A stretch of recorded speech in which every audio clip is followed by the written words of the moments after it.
a PC gamer real quick. This is gonna happen. Hello. Hey, Robert. What the gaming with me? Yo. The rumor is Perfect Dark's coming back. Oh, shit. Where the hell did that come from? The initiative, they put out a job posting. Oh, For Perfect Dark specifically? Well, no, it was just obviously it's a rumor. So it was talking about like a futuristic game with gadgets and all kinds of shit, and it just sounded like it might be Perfect Dark. So a new Perfect Dark could be. I mean, it could be absolutely sexual. It could be sexual, but Well, it is. I mean, But- yeah, technically. but it's. I mean, after everything that we've had, I can't even get excited. You just. I'm not excited for it. I'm just Yeah, saying, you can't. It's impossible. Why is it so? Why now? Like, you had. Well, fucking did you IP like? for 20 years? Did you guys like Zero? most people don't Zero like is Zero trash. that much. Yo, Zero is garbage, dude. It's Trust me. unmitigated trash. Yeah, but I was like, most people don't like Zero from what I've heard. But I never even played Zero. Even without the Perfect Dark name, it's just a Yeah, it's a bad boring, game regardless. Of Perfect Dark. redundant first-person shooter. It's just Really? The level Usually when design is people pathetic. talk about like the fall of Rare, that's one of the games they kind of cite as like this is Start- Rare. Yeah, you No, usually no, start you with go that back. type of stuff. You go back to Grab by the Ghoulies for that. yeah, grabbed by the ghoulies. I was gonna say. that was the beginning of the end for Rare. I heard people kind of enjoy that. I thought. Honestly, I would say it started somewhere in Star Fox Adventures because Damn. that game, man. well, no, Like if that game did not have Star Fox in it, people would be like, "This is kind of whack." I wonder how much it was negatively affected by forcing the Star Fox in there. And That's the thing though. Like I actually want to do a video on that, like dig into it and. did it find make out. it Forcing the better or Fox did it of make it Stars. worse? We'll never know. I think it made it worse, but who knows? I think character-wise, it made it better. Because Yeah. if we go back to like the original Fox guys, they had the cat guys and stuff. I mean, those models look like garbage. I'm sure they would have made them better, like conquer bad Fur Day standards. But Yeah, I mean, there I was don't nothing think they would have been compelling compelling about the model. characters. Yeah. Yeah. So welcome back, Robert, to the podcast. Hello. Well, Hello. He was okay. he was going to be gone indefinitely, and indefinitely turned out to be 4 weeks. So about a month. No, I think it was only like 3 podcasts, to be honest. Yeah. Oh, it was like Well, it was 3. just indefinitely because of the new schedule, also. Not Yeah, well, because something else. I mean, because of the corona going on, And people don't know what indefinitely means. I found. Oh, nice segue. So we'll get to that in a second. But I'm going to ask you He's guys. dead forever. You remember like a couple months ago, we're talking about esports, and I said that. You guys remember what I said about Rocket League when it pertained to esports? Anybody remember what point I was I making? usually zone out. I'm not about sure. esports. He's zoned out. I was saying that it's I don't know why it's not a bigger esport when it's Oh, yeah. it's the easiest to recognize as a sport for anybody So, like, who's also never to played the follow. game. They could just start You watching can it follow it real and easy. see what's going on. Whereas I've seen clips of League of Legends for years that I couldn't tell you anything that's happening or What what the a hell's person happening? actually does to make the stuff happen. My buddy just talks about it all the time because he watches the competitive play, and I'm just like, this guy, you should just see him. He's just hitting all these on this keyboard. I'm like, what? I just don't see the correlation between what's happening on the screen and you saying this guy's hitting all these buttons. But anyway, so Rocket League had to cancel your big LAN that would have happened last weekend in Dallas, I think it was Dallas. And so they had this big prize pool. So what they decided to do was divide it up into tournaments for each region, South America, North America, Europe, and the Oceanic, which is like Australia and stuff. And this weekend was the North American one, and it was a 2-day event. And on Sunday, the finals aired on ESPN2 because ESPN's looking for content, so it wasn't the main ESPN. So I'm guessing the drop off between ESPN 1 and 2 is probably significant as far as people watching. But so they had the finals. It's a best of 7, and they brought on a professional soccer player. His name was like Landon Donovan or something. I never heard of him. Seemed like a cool guy though. And so they were, hey, Rocket League had sponsored his team. I don't know what team he plays for, probably MLS, Major League Soccer team. And he was like, "Oh yeah, the game's really addicting and stuff." And then like well, have you played it yet? And he's like, "Oh, I haven't got a chance to play it."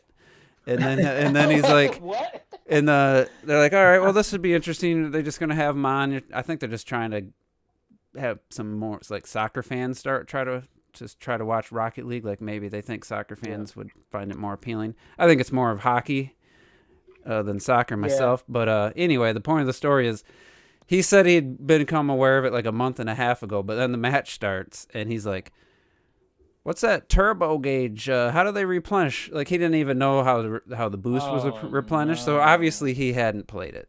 And he said he hadn't played it, but to my opinion, he hadn't even watched it yet. And then at the end, he's like, "Now that I've seen the game, I really want to play it." Like, legit said that. And I'm like, "Oh, I thought you said you already seen it, But anyway, he asked some really good questions that were, pertaining to anybody who hasn't played the game. And they were thinking a lot of people might be watching it that never didn't know what it was. So, but anyway, first match, he's asking a bunch of basic questions about how the game works.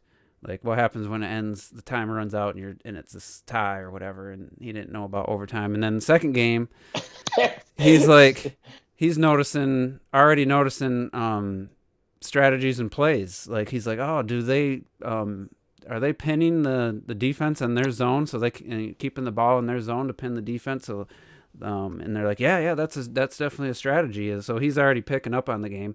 By the third game, he predicted a goal within 3 seconds of it scoring. He's like G2 it was G2 and Energy. He's like, "Oh, it's just a matter of time before they score because they had relentless pressure." And all of a sudden, boom, ball drops in front of the goal, and they put it in like within 3 seconds of him saying that. So within the third match was like 3 minutes in, he had gone from having no clue about the game other than what they described to him to he saw plays happen and he could predict a goal happening. I'm like, I kind of felt pretty, not like anybody challenged what I said, but it really did make me feel like, that proves right there what I had said, that you can look at this game and tell what's going on. You can easily. No, he obviously has. He's got experience playing. He said it feels more like, reminds him more of indoor soccer where you can bounce the ball off. It's like in a hockey arena, but they put grass down.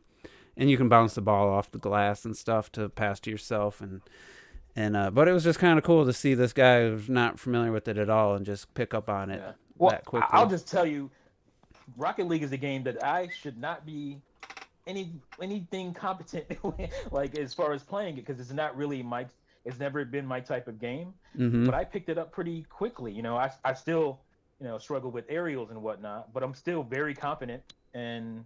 I'm okay. I'm all right. I play pretty well. And it's just, like I said, I think it's a game that a lot of people would be surprised by if they just gave it a chance. I think that's the thing. Is like, some people look at it and like, I can't follow it. What's going on? But if you actually just took a little bit more time, I think you.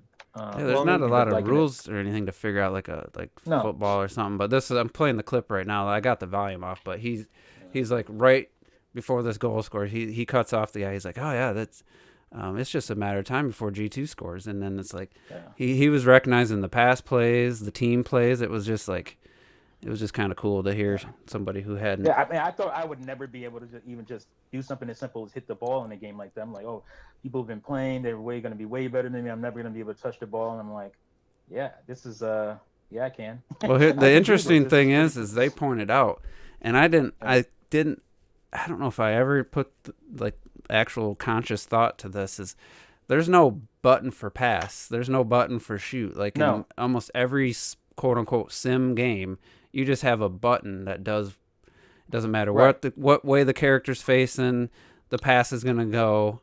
And he's like, there's no pass button. There's no shoot button. You have to actually, all physics. Yeah. And get your car in a spot, position it so you can hit the ball to pass it, and there's no other game that does that where you actually. If you hit your ball off the right or the left corner of your car and you're going towards it, it's gonna shoot right. It's gonna shoot left. It's gonna shoot right based on how you hit it, and you just got. Then you get all these extra text like pinching the ball and stuff.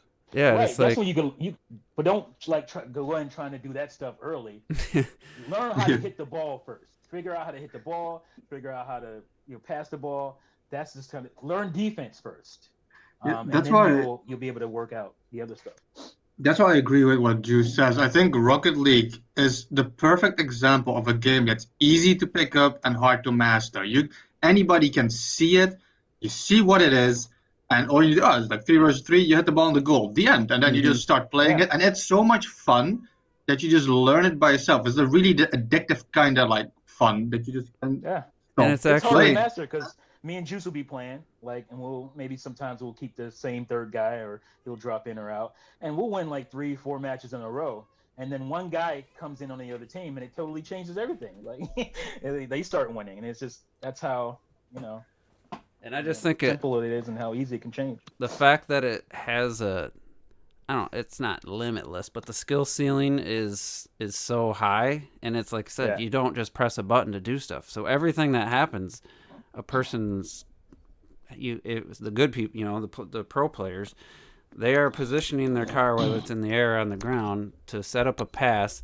And you'll see if you watch pro play, they'll be up in the air, and I'm thinking when I'm up there, I just hit the ball forward, and I feel good about it. They're hitting the ball near the ceiling, and they're hitting it straight down to one of their teammates who's just off to the left because they're calling out on the mic, and I'm just trying to hit it forward, and I feel really good about it when I hit one of these. Maybe it was moving pretty fast. I get up and I hit it, and they're hitting it straight down to a teammate who then instead of shoots, he passes it, and then the other guy shoots, and it's just like You're on another level. It's the fact that it's basically you just have the raw tools, the basic tools of gas, brake, jump, boost, and you can do whatever you want. It's just like anybody can kick a soccer ball into back and forth against the wall or something, but to be able to do what the pros can do with all the tricks and dribbling and all that, it's the same thing. That's why I think it almost qualifies as an actual sport, whereas everything else is just trying to simulate a sport, like the Madden championship, which I find an absolute joke. That it's just like all you got to do is know the plays that work, that are the exploit plays you can do, and they have people make $1 million on a tournament, and it's like you're just better at knowing the exploitive plays, or whatever, and it's like there's not really any skill. I mean, obviously they have some skill, they know how to play the game, but it's a different type of skill than actually being able to do it like Rocket League. That's why I think, and I hope someday that it gets recognized, and games like Fortnite aren't the number one like esports games when it's not even an esports.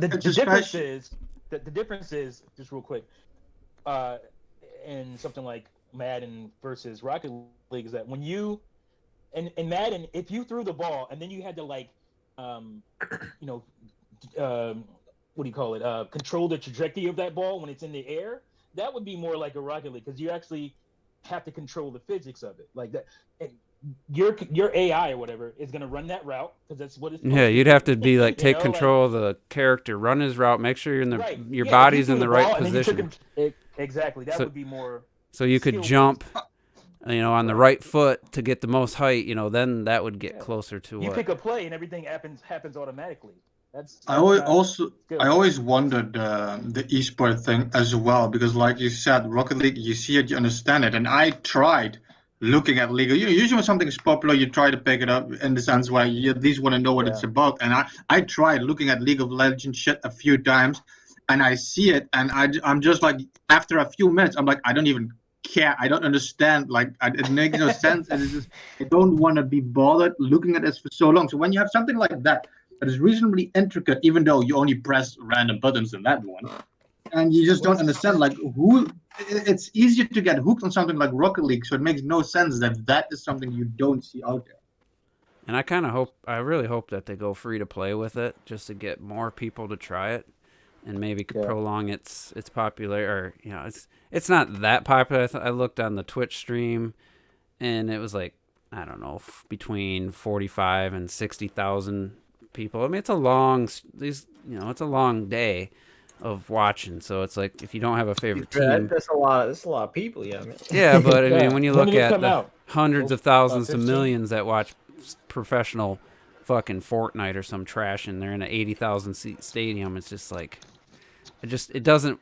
To me, it's just watching somebody play a video game versus watching a team actually work together and have skills that are, you know, Yeah, but to be fair, Fortnite. I mean, Fortnite is it's skill based, but crazy shit. I mean, that's why you have. Yeah, I was say don't disrespect. It's not like it's disrespect the it's other not like a leagues. sport though. That's what I'm getting at. It doesn't play like a sport. It's just like a. I mean, hey man, it is what it is. A lot of Competition. esports games aren't sports. No, that was my whole point about Yeah. when I said it's the most sport. It's the most natural sport. Like for people who are looking for sports to watch, I would think somebody on ESPN stumbles across Rocket League, they're going to have more to identify with. You would think that would be a very exciting, especially when you got a best of sevens and you go to game 7 overtime. Like I don't know what the equivalent of that would be in like a League of Legends play. So I guess I don't know if that. I mean, it's a fan base thing too. So it's like, well, if Rocket League's fan base isn't big enough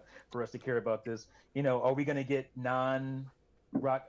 That's the thing, because we believe you can get non-Rocket League players and non-gamers even to watch the show. That's our belief, but they have to look at the numbers and say, oh, well, this only gets 60,000, and people are actually going to watch this when we put it on TV. I think, you're going to get more people to watch it. I think so. It's an actual sport. I mean, So like, and for one, you can even like. Got it. Like. For once, you can even like. Calls, they might have answered your calls. Look at what I sent, dude. That's what I just said. It was aired live on ESPN.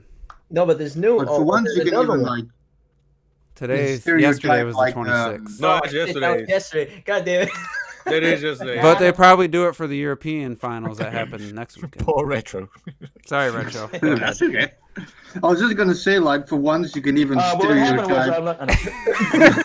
Damn. Because sometimes you like to stereotype the chicks in game and that kind of shit that comes up here and there. For once, you can stereotype the men. I mean, it's not just soccer balls; it's cars. Like, who doesn't like that shit? And this was hot rods. This was the series I wish would have been on, because the one that they aired was a 4-0 sweep, and this series earlier went to game 5 overtime, and it's like if I remember, it was a pretty long overtime, and I wish it would have been a better series for people to see. Maybe if somebody did check it out, had nothing better to watch, and had ESPN on, and started watching it, and it's like, oh yeah, it was just a blowout. There was no tension, there was no excitement. I wish it had been a better series. Usually you get the last two teams are so close. Usually you get a tighter game.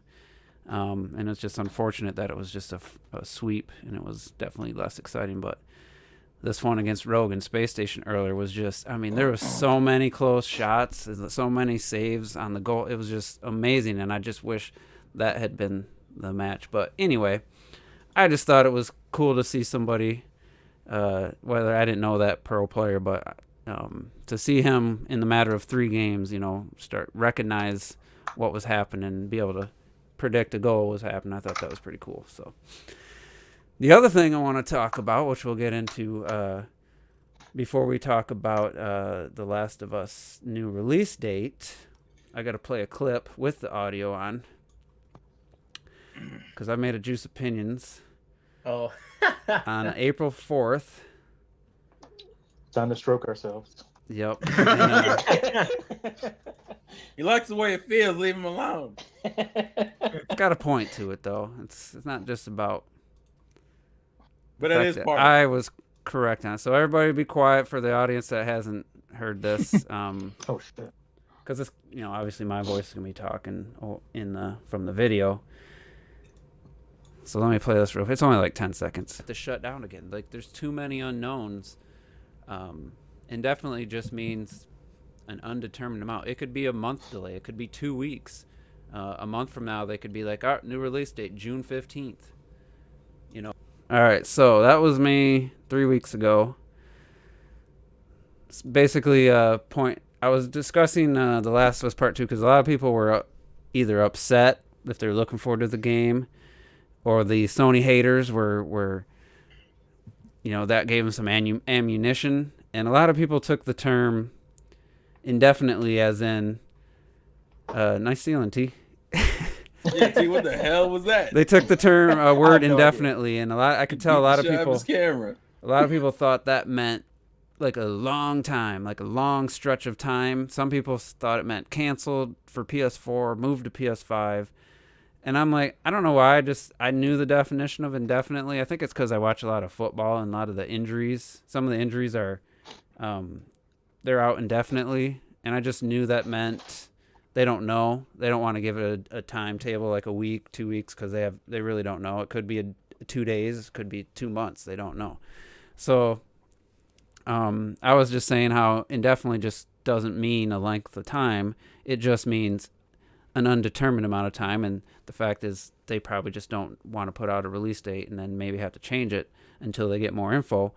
And then I said it could be 2 weeks, and in a month from now they could announce a June 15th release date. So today I found out that they put out a June 19th release date, so bravo to me, I guess. Pat myself on the back for getting it right. But the point I want to make is, before we talk about, the actual release date and stuff and the leaks, which I don't want, no spoilers or anything, don't got to worry about any, hopefully Terrell doesn't. I know you watch some stuff, but anyway, if you look at like an announcement like that, or like a movie getting delayed, I mean, especially during this situation, but just in general, I've always tried to like take my emotional feeling out of it and just look at it as rationally as possible. Some might say be level-headed about it. Some might say that, that term, usually doesn't mean that, but depending on who's saying it, and their name might be something like that. But anyway, shots fired. And then I just try to look at it, and I was like, honestly, I just kind of felt like it wasn't going to be very long. I just felt like they wanted to wait to see how things were going to play out, and China at that point had been shut down. So that's how I felt about it. And I wasn't that worried about it because I didn't think it was going to be that long. And if it was, whatever, I guess. But here's the thing, though. I didn't know people were hung up on the word indefinitely. Oh, I just kept seeing tons of people say, "Oh, it's gonna be, they're gonna launch with the PS5, or it's not coming to PS4 now." I saw a bunch of people saying it. Hey man, I thought it was gonna be. Yeah, PS5. but I say that was my suspicion. I'm open about that. I thought the whole thing is they were just gonna keep delaying it until essentially Breath of the Wild, where they just kept moving it until they're like, "No, just fucking put it on Switch." Yeah, like it just seems suspicious. Mm-hmm. I just think people didn't know what indefinite means. It means indefinite. Like they don't have a set time right now. Which is why I would think the PS5. I mean, that's an unknown set of time. I haven't followed the news very closely because even if I don't care, I still try to avoid the spoilers and shit. But I'm just curious. That makes less sense. What's the new release? Because if I eventually might want to play it, I still don't want to know. So if you have like a mood switch, then it's like, I guess now. It's coming out June 19th instead of May 29th, so it's a 20. Yeah, it's 3 weeks basically. So my question is this: do you guys think? Because I don't know the facts. Do you think if they advance the release date because the deck released the spoilers? No, I don't think they could. With all the spoilers literally happened within the same day of the announcement of the new release date. And it wouldn't that's why I don't know the facts. Yeah, it literally like the leaks came out today. There were rumors before about leaks, but like today is when everything kind of hit the fan.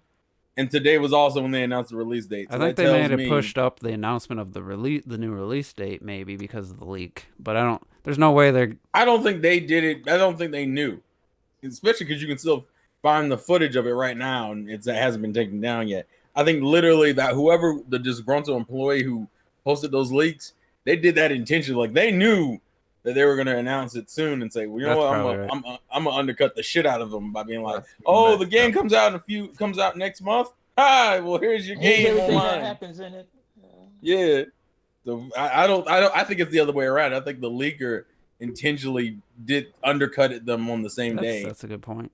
But I honestly, if one of you hadn't said it, I wouldn't have known there was any leaks because I didn't. You would have known eventually. I didn't hear. You would have known eventually. I didn't see nothing on Twitter. I didn't see anything on it. But thanks for the heads up, whoever I think it was me. Wasn't it Clock Did? It was me. But Clock yeah, chill out, he's fucking excited. I'm taking credit for that. Welcome to the stroke cast. We stroking our own egos. you know, and I did have a nice track Everybody stop record. touching yourselves. It's gonna get weird. The couple directs in a row, I pretty much predicted pretty accurately what was going to be talked about in the direct. Jesus. So, you know, if you guys need reliable predictions, that you know, watch the next next time there's a direct. We'll see if I can keep it going. But he's a non-Negrodamus, which means he's Nostradamus. Wouldn't that be albino Damus? I know some people like to think that they're the only YouTubers that can predict things and see what's coming. But you got to do it consistently. You know, because some people might take credit for the Mario Maker 2 update, saying that that's part of the plumber's going to have a good year, or a good year to be a plumber. That fits in that that vague ass statement. Did she even? I don't even think she tweeted anything about that. She hasn't. She took Animal Crossing as her. I said it was going to be a good year to be a casual gamer.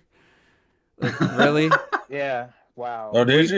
We all fucking knew Animal Crossing was. They announced that release date at what, E3 last year or something? Yeah. But isn't every year a good year to be a casual gamer? That was her. That was her check mark for being right about that. She tweeted that. I saw her exact tweet because somebody liked it that I follow. And isn't it the core fans that are always complaining, not casuals? It's every year's a good. And then she said it was going to casuals. be a good year for RPG fans, and then she used Tokyo Mirage Sessions and Xenoblade, and I think Bravely Default. I think Bravely Default and it's like, Xenoblade was more of the. So was it a point good of year that when those games initially came out? Because it's like anybody, like I'm maybe in December this year. Remind me, I'm just all right. Next year, it's gonna be a good year to be a bounty hunter. You know, it's gonna be This is a bad year to be a Nintendo fan. Action game fans and action adventure fans. If let's say Breath of the Wild 2 don't come out this year, at the end of the year, we'll be like, next year's gonna be a good year if you're action adventure fans or if you're a fan of the Triforce. Nah, but that Breath of the Wild clone is coming out soon, so you can use that. But anyway, Get out. I'm so much jadedness over fucking. I know. Like, is it really that big of a deal? The only deal? one of us here is the only one who I wouldn't say defends, but gives that Emily Rogers a little more credit, or at least some respect. I don't think the rest of us. Yeah, common decency. You. Is she your waifu or something? What the hell? No. Okay. I'm pretty sure she's married anyway. Remember when OJ was calling her? I don't disrespect. I mean, what? It's like, I just common decency. She gets some things right. If you know that she's married, you're in too deep already. No. That was mentioned like years during the Wii U era. Back in the day, she complimented my channel and gave me like free game codes. And she oh wait, done really? In a while, so I hate her. Yeah, back in like I want to say 2014. There you go, yo. There you go. See, T be getting in the industry. Don't be telling people, and all of a sudden he's by the way, guys. He's like, by the way, I haven't informed. Man, I'm like, don't do that. Everything. Don't do that. She is not in the industry. Don't do All that. she does is, in my, don't do it's that. obvious to me Yeah. that somebody who's an insider is friends with her and tells her stuff. So maybe they don't want to be the one to share. I'm pretty sure she worked on a few indie games, and I think that's how she has connections. She knows somebody that tells her stuff. It's well, yeah, she has connections. That's the whole point. But usually her information isn't like breaking news. It's already been kind of either somebody else has already said it, or it's already been like Digital Foundry already broke the story, and then she comes out like the next day, like. I think you're downplaying. I think it was, or maybe it was the night before. It's usually like same day. Digital kind of Foundry, or somebody confirmed it, and it's like that rumor's been out for months, like. Yeah, or it's like super vague statements, you know, like this vague statement, like, man, you guys watch the rest of the 2020 is gonna be a great year to be a Nintendo fan. You will see. Like, I can say that shit right now. Of course, we're gonna get like you got a 50-50 chance of being right about that shit. Like anybody can say that. Like, you know what I'm saying? And I think sometimes I get her confused with Laurel Kate Dale or whatever, because one of those two predicted all the Wii U. She hasn't said anything. I don't remember. One of them In a predicted while. all Laura the Kate Dale hasn't ports been really in the first year. leaking anything since like the early days of That's the the early days of Switch. Switch. Well, who was the one that said all the Wii U ports were like Splatoon was gonna be a Wii U port? That was Emily Rogers, I believe. Was it? Yeah, because Emily, she admitted she was wrong on some of that stuff anyway. Yeah, because Yeah, it was you gotta basically remember. Smash, Splatoon, Mario was it No, Kart. she was right about Smash.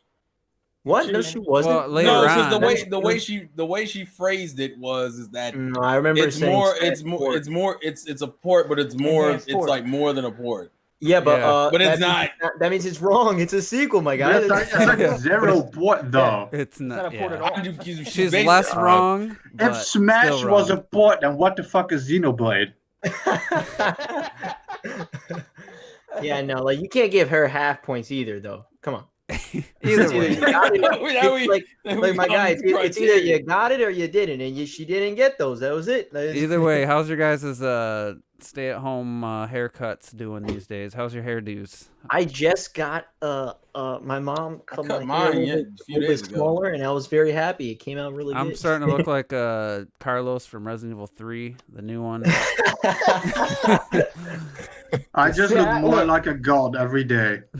Exactly. Me too. I mean, I do my own hair, but here's the thing, though. It's like even when I wasn't growing my hair, when I had dreads, even when I had low hair, I've been cutting my hair since I was 12 years old. So these problems would never be a problem for me. Like all these people running around acting crazy, like, oh my god, I'm losing my mind. I'm like, grow up in the hood, bro. Like, like this is not a problem for us.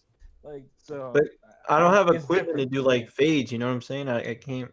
Equipment, a $20 player clippers. You don't have that? Like you can. I don't Actually, know. I I guess not. I don't know. I was thinking about trying, and they had a beard trimmer that looked like it had maybe some taller ones, so it's not like super short, and it was like $40. I'm like, Jesus Christ, what's a full size one cost? Like the ones they use at the A pair of hair clippers? Well, yeah, but to say I have clippers. one. I bought one for like $20, and it had like all the different guards and shit. Yeah, it had all the guards on it. Like, yeah, I did my hair last Wednesday. I did it. I mean, those first couple haircuts ain't gonna be nice though. No, I would say my head looked. That whole experience was just rough in general. Right, you got to learn how to do it. So yeah. Yeah, I never learned. Keep a ball cap ready because you might need it. So. Well, I stayed simple and just kept everything on the same guard. I didn't try to do anything crazy. Yeah, I can't do that because I got cutting it with the guard. Sometimes that guard fall off and you go. That's true. That shit happened to me twice, and I got scared, bro. Yeah. Scared the shit out of me. I was like, oh. Next year, you're all gonna be happy. You're gonna be Switch Online owners. Wait, what? That threw me off. What? I'm not planning on renewing, but yeah, you already told me like last year, I think. Yep. Don't count on my renewal in December. Wow, yeah, why not? Really, Robert? Don't do it. You're gonna set. I don't plan on setting it up for a conversation. conversation. So we play Smash once a month for a couple hours. That's 12 times a year for only $5, I think. Yeah, I It was agree like with 8. that statement. Either way, we'll see. I was kind of thinking I might get one of the other online services at the end of the year, but we'll see. We'll see what games are up. Shit! All they need to do is release Lara Croft and Smash. You're buying all that shit. Fighter Pass, Nintendo Online. He didn't buy the first one. He'll just wait for someone to gift it to him. Come on, Retro, get your facts straight. No, but he doesn't care for Lara and Laura in Smash. Another game. He don't care about that shit. Yeah, she needs to be in her own game with less clothes. Whoa. Anyway, Robert, I know you and I are looking forward to The Last of Us Part 2. So 3-week delay. I think that's fine. Yeah, hey, again, I was expecting till November probably. So it's a huge difference. But this drama, it's juicy, man. I love. I just now it's like I really got to What's drama? Mute the words. I got to mute the words "Last of Us," on Twitter and stuff. Disgruntled employees stuff, juicy. Oh yeah, it's some shit, bro. You don't even, man. You know what's funny? Every time I hear anything like that, like I always think of my job. Like it's a Monday through Friday, pretty much 8 to 5. health benefits, clean working environment, no stress. It's not the you're gonna start at like $13 an hour. It's not a huge amount of money, but you gotta look at what you're doing. It's easy. You're shopping. It's like working at an Amazon warehouse. You got to pick orders and then put them on somebody else's line so they can pack them up to go out UPS. There's no stress.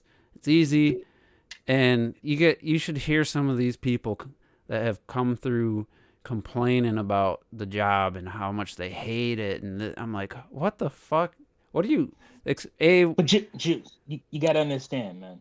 Like I get you, because I used to work in a grocery store, and it's like, this is easy shit. This is easy money.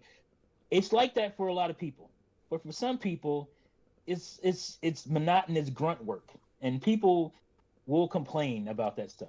Like, there's people that just can't grasp it the way you grasp it, the way I grasped it, because I was like, I felt like they were just giving me a check. Like, this is so no. easy. And yeah, you're getting, like, what does people complain? What would be the complaint about this? And I would see people who were lazy as hell. Those are people who are always complaining. Like, so I totally get that. But I think when it comes to like video games, I mean, I don't know what this guy's job was. It's a little different. I think if you have the goal, because I could talk shit about Albertsons or Walmart or whatever, and I could still go get another job in a warehouse somewhere. But if you talk shit about like a game company as a person that's in there, that's an industry thing. People are going to be like, oh, that guy, that's the disgruntled guy. We don't want to hire him. Yeah, basically. So if you're that pissed off, right? If you're that bothered by something, I'm going to take a little bit of credibility. I'm going to give you a little bit of credibility for it, because it's not an easy thing to do, and especially if you want to work again. You know what I'm saying? Like, so, and there's people that come out and put their names on it. Like that one guy, he came out and put his name on his shit. He wasn't some anonymous whatever. So for me, he felt comfortable enough. He felt like this is really that bad of a situation that I'm going to go ahead and say what I got to say. So this also has been like an ongoing rumor, at least with Naughty Dog, as of recently. Like, that apparently there's been a lot of inner turmoil with that company, and people aren't happy. Well, yeah, because the thing I can relate to is the management didn't like see the problems, and this game probably would have been done middle of last year if it just. And I've had a manager like that where it's like, can't you just see that you have like this problem person that's like causing all this drama and getting people riled up and stuff? Can't you just see that and just say, you know what, and just let them go? Like, instead of letting all this bullshit happen where you got to have meetings and you got to sit down with people, just see the cancer as it's happening. It's like, are managers just oblivious to that, or they just don't want to deal with it because it's hard. It's the hardest part of their job is having to fire somebody. It's like, didn't they say this? Didn't BioWare go through something like that around the time Andromeda came out, where people mentioned how there was a bunch of shit going on in that company? It's just it's part of it's mismanagement. The other part is that some people are like how they are at normal jobs. You got the people who want to skirt across subjects and shit, and you're like, you might need to address this individual. And it's like, nah. Yeah, but here's the thing, though. Andromeda came out and it was trash, right? It came out and it was garbage. Yeah. That's what's gonna have to happen for you people to believe what this guy is saying. The game can't come out and it'd be awesome, and you'd be like, yeah, man, it sucks. It sucks working there. Like, wait, what? The game looks fine. Everything is fine. But I don't think people really remember within the last 4 years, something came out about Nintendo, where their workers, they weren't really complaining, but it was more of it was like, hey, this is the situation. There's all these people. They're at their desks. There's no talking. There's no joking around. They're basically just there programming, and it's kind of like they weren't like calling it like a sweatshop or anything, but they're just saying like it's not a fun atmosphere, but they just get it done, and they just do their job. They sit there, and there's not a lot of social stuff going on, and it sounds like that would be a miserable job where you couldn't at least talk to somebody. You can't, where it's just. But to me, that also sounds like a Japanese business. I was just going to say the same thing. It's a different mentality. It's different. If you're an American and you went into that environment, you're like, what the fuck is this? I can't talk to anybody. It's boring as shit. But that's how they get shit done. I mean, because talking probably Right. Yeah, but Japan also has a lot of like mental stress. Like a lot of people in Japan, like that's an ongoing issue with their society. I mean, they have a suicide force where people just go. Like the idea of having a non-traditional job in Japan is like blasphemy. Yeah. Like the idea for almost the standard at least is to go get like a traditional office or business type job. So like anything past that is like frowned upon immensely. I only remember that because I remember some of the Japanese YouTubers talked about some of the trials they had to go through to get their parents, and a lot of their parents just like disown them. Oh, like you will have your family disown the shit out of you. Be a game designer. What? It's like, why in the fuck would you want to do that? You're gonna be a doctor. You're gonna be a lawyer. You're gonna be an accountant. You're gonna be. That's what you're gonna be. Yeah, artist. That's like you might as well have told me you want to do porn or some shit. And at least then you'd be like, well, at least there's money in that. I mean, I'm serious. And to be fair, like this is serious shit. Yeah. And to be fair, like it's not like the U.S. The U.S. is a lot better in comparison, but even nowadays, you still get the. I think this is probably the best time as far as. Well, the problem with the U.S. is everybody wants to be a fucking artist. Well, that's true. That is very true. And they suck, and they need to go do a traditional job. It's the opposite effect. But like in Japan, it's very like this is what you're going to do, and if you don't do that, then you're being cut off from the family, and it's like fuck. And a lot of people go and begrudgingly get that office job because they gotta, but they don't fucking like it, and then they start killing themselves, and that's a whole nother problem. And if it's true that the management's they're not good at being a manager, maybe they're not qualified or just aren't making the right calls. And I know people have left. It was the I want to say it was the writer, the head creative, like as far as the stories go in Uncharted. She got pulled over to EA to make that Star Wars game, and then they canceled it. Amy Hennig. Yeah. Amy Hennig. And I don't know if that was her wanting to leave or just EA offering her a bunch of money. You don't. I think that was an out. You don't know. This lady came from storied franchises, and she didn't want that structure. I'm sure. Well, I just completed Soul Reaver, and she worked on it. Right, Soul Reaver, yeah. The Legacy so we'll King see stuff, what Naughty Dog, what happens to them. We'll see how The Last of Us turns out, and then anything moving forward. But I mean, The Lost Legacy came out after she had left, and some people had left, and that's one of it's my favorite Uncharted game. I can understand why others would like 4 better, but for me, that was a pretty good game. All I'm gonna say is from some of the early reports and some level lists and shit. Like, I remember T said a little bit a while ago that like that game, like Last of Us 2, would have to fail or like bomb for people to really start believing in that kind of that talk. It just had to be a bad game. Well, they had to fail. It just the bomb. Or not. It just had to be a bad game. What did I just say? It had to be a bad game. But have to kill it at the bomb. Yeah, but like based off of some of the reports, I gotta get out this house, man. I would say. I would just say, based off of people's like Twitter reactions and some of the and just some of the information that's gotten out, I'm gonna be very curious, like how this game goes. Well, let's be real here. Anybody who's watching that is already not a fan of The Last of Us and probably a hater. That's not true. Why are you generalizing? No one that's a fan of The Last of Us is gonna watch the ending to The Last of Us Part 2. Why would you think that? Nobody. That's not true. That's not true. Huge fans. We'll say let me rephrase. Under 1% of fans of The Last of Us would go watch the end. Yeah, of The Last like, of Us you throw Part 2. percentages out there, like that's factual. This would make a really interesting poll online because I'm pretty sure it's gonna be like at least 20%. Yeah, like a lot of fans will go look up spoilers. A lot of fans. I know you don't understand Juice, and I don't understand that either. But trust me, the only time I look at spoilers is when I absolutely don't care about something at all. Like that's you. Yeah, but that's and there's a good number of people who would do people that. They'll just be thirsty for any news on the game. And if they, Why do you think game leaks happen in the first place? Because people want to see that shit. Terrell, has there ever been a leak for a Sonic game? No. Okay. There's been leaks for Pokemon games. There haven't been leaks for Sonic. And then you looked at the leaks? What will be I put it this way: Sword and Shields, monster Pokemon list came out, and I didn't look at everything, but I did look at some mons and new designs that hadn't been revealed in trailers. That's just characters in the game, though. Yeah, yeah, but like what I'm saying is, see, but for Pokemon, the series that's about Pokemon, the Pokemon are a big deal. So like that. I get your point in the context of them being characters. That was very much like people, well, who's coming back? My favorite Pokemon better come back. You know what I mean? Like, bro, that's like saying, I'll put it this way. That's like saying, oh, the leaks in Smash aren't a big deal.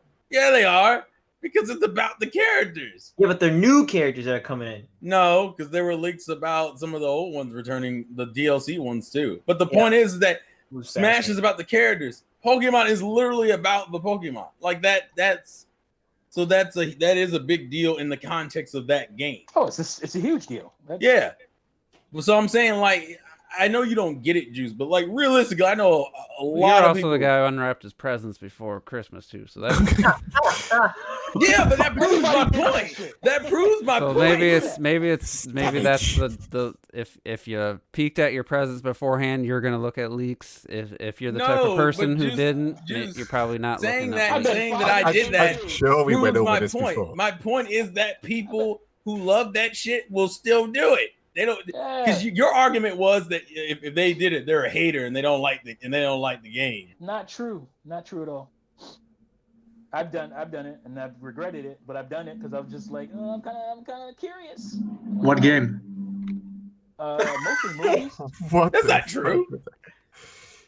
See, your mic got really quiet too the last few minutes. I don't know if you've got it further away. Because I turned my head. Sorry.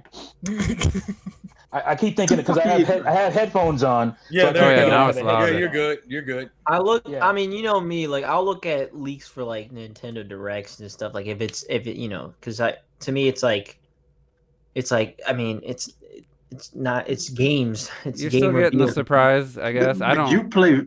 Yeah, but that's to me that's. I don't do that, but you're still getting a surprise. If like you're still getting the same impact of a surprise. I'm just saying the argument you made about people who did that are haters or they're not real Last of Us fans. That's a false statement. Now, regardless of whether or not you agree with them or not, that's a different story.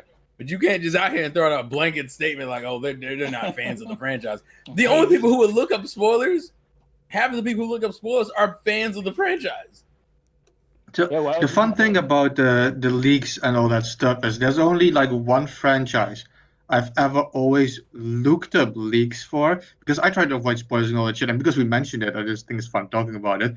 And that is Pokemon. It's like, I want to know what the fuck is in this game before I buy it. Pokemon is literally the only game where when the leaks are, I'm like, oh cool, let me see these Pokemon that are in this game. Like I don't see the point myself really, and keeping it a secret. I mean, that's like I just say, well, that's why I don't. When it comes to Pokemon, you say that, but you weren't there for Gen 7, and Gen 7 had its own. That was half of Gen 7's problems. The Game Freak revealed every mon in the game, and we were like, man, you gotta give some of that shit a shot. Because like half of the fun of the adventure is to go out into a fucking pile of grass, walk around, and have an encounter with a mon you never seen before. I get that. That makes sense. And see foreign, things that you've never seen before. Like, oh shit, what kind of Pokemon's that? That's like half of the adventure. Is that a fucking teapot? People watch potential. Is that another blob-shaped character? Those videos that are speculating or what could it be, like that could be a leak, but people are very interested in those videos. They do very well. Yeah, is that another N64 tree? What? No, it's an N64 bush this time. But yeah, that's just my main point. That fucking people who look up leaks are fans. Most of them are fans. Now, some people like it, like for The Last of Us, because of the drama that's currently surrounding it. Some people who are looking it up just want to see the shit burn because Xbox. it's a fire. That's why you got to be careful, because there's gonna be dickheads that will just spoil stuff. Yeah, they don't give a damn. Like, with the, for big things like, Endgame, people just put it in the most random comment sections about like Iron Man. You can't click on any videos because they'll go into your feeds and stuff. I saw like Rob Ruler 2, he like posted a video and it's just like, why? I'm not even gonna, if you touch anything on YouTube. Oh yeah. anything, So it's, you guys, you'll just get you guys called me thumbnails out for everywhere. my random percentage, but TriLink now he's saying he thinks 70% of people who look Yeah, up leaks are I fans. think that's a bit overkill. Like, No, that's 70% of people looking at And I leaks. think, I think what you and Trilink are saying are your opinions. And that's I cool. know. I'm Your saying opinions. 70%. That seems more ridiculous than my 1%. I wouldn't say that. 1% is pretty I fucking don't ridiculous. know. You're at the bottom end of the scale, you know. Yeah, but to say you literally picked like the 'Cause then second lowest what- number. What did Retro City probably says it's 20? You know, I mean, Yeah, I'd say do more 20. Yeah. I'd be curious because it depends on the type of game too. You're talking about heavy story focused game like let's say Xenoblade Chronicles 3 ending gets leaked. Anybody people here do that gonna all look the up time. that leak? Would you No, look but up that's that, not. bro? But you can't use us as the pot. No, I'm trying to get a gauge of people who look up leaks, and if you think Would it's you look Oh, we Yeah, can but do we're it not person by like- person down in a podcast now. We can go like with all 6 of us and shit. Like I said, my entire life, Pokemon is the only game I always look up leaks for when they are there. So It's what the type of only- person you said that you think it's fans, but I don't know. Yeah, there are people who are excited about the game, and some people don't care about. Like, I'll put it this way: for you, that takes away the surprise and enjoyment of the story. Some people can look at that shit and still be excited. Like, I can't wait until I get to that part in the game. That's the mentality those people have. They're like, fuck. It's like they can look at it and still be excited for. You know what's funny though? everybody cares If about it's spoilers. the ending, though, they're excited to get to the end of the game. You went quiet again. I don't know what's going on. Really? Yeah, it's like muffled. And You over there whipping your hair back and forth. That's what you're doing. I don't know. I don't know who you trying to look good for. You better relax, You know, man. these internet companies, they dropping the bandwidth on bitches. Right? I am on Wi-Fi right now, so Oh, you dangerous fuck. yeah. Who told you to get on Wi-Fi in the house? That's scary. all right, what else? Mario Maker 2 update came out, and out of nowhere. What was it? Yeah, What day that's was how that? they've been doing Mario Maker 2 updates. Was that Tuesday, Wednesday?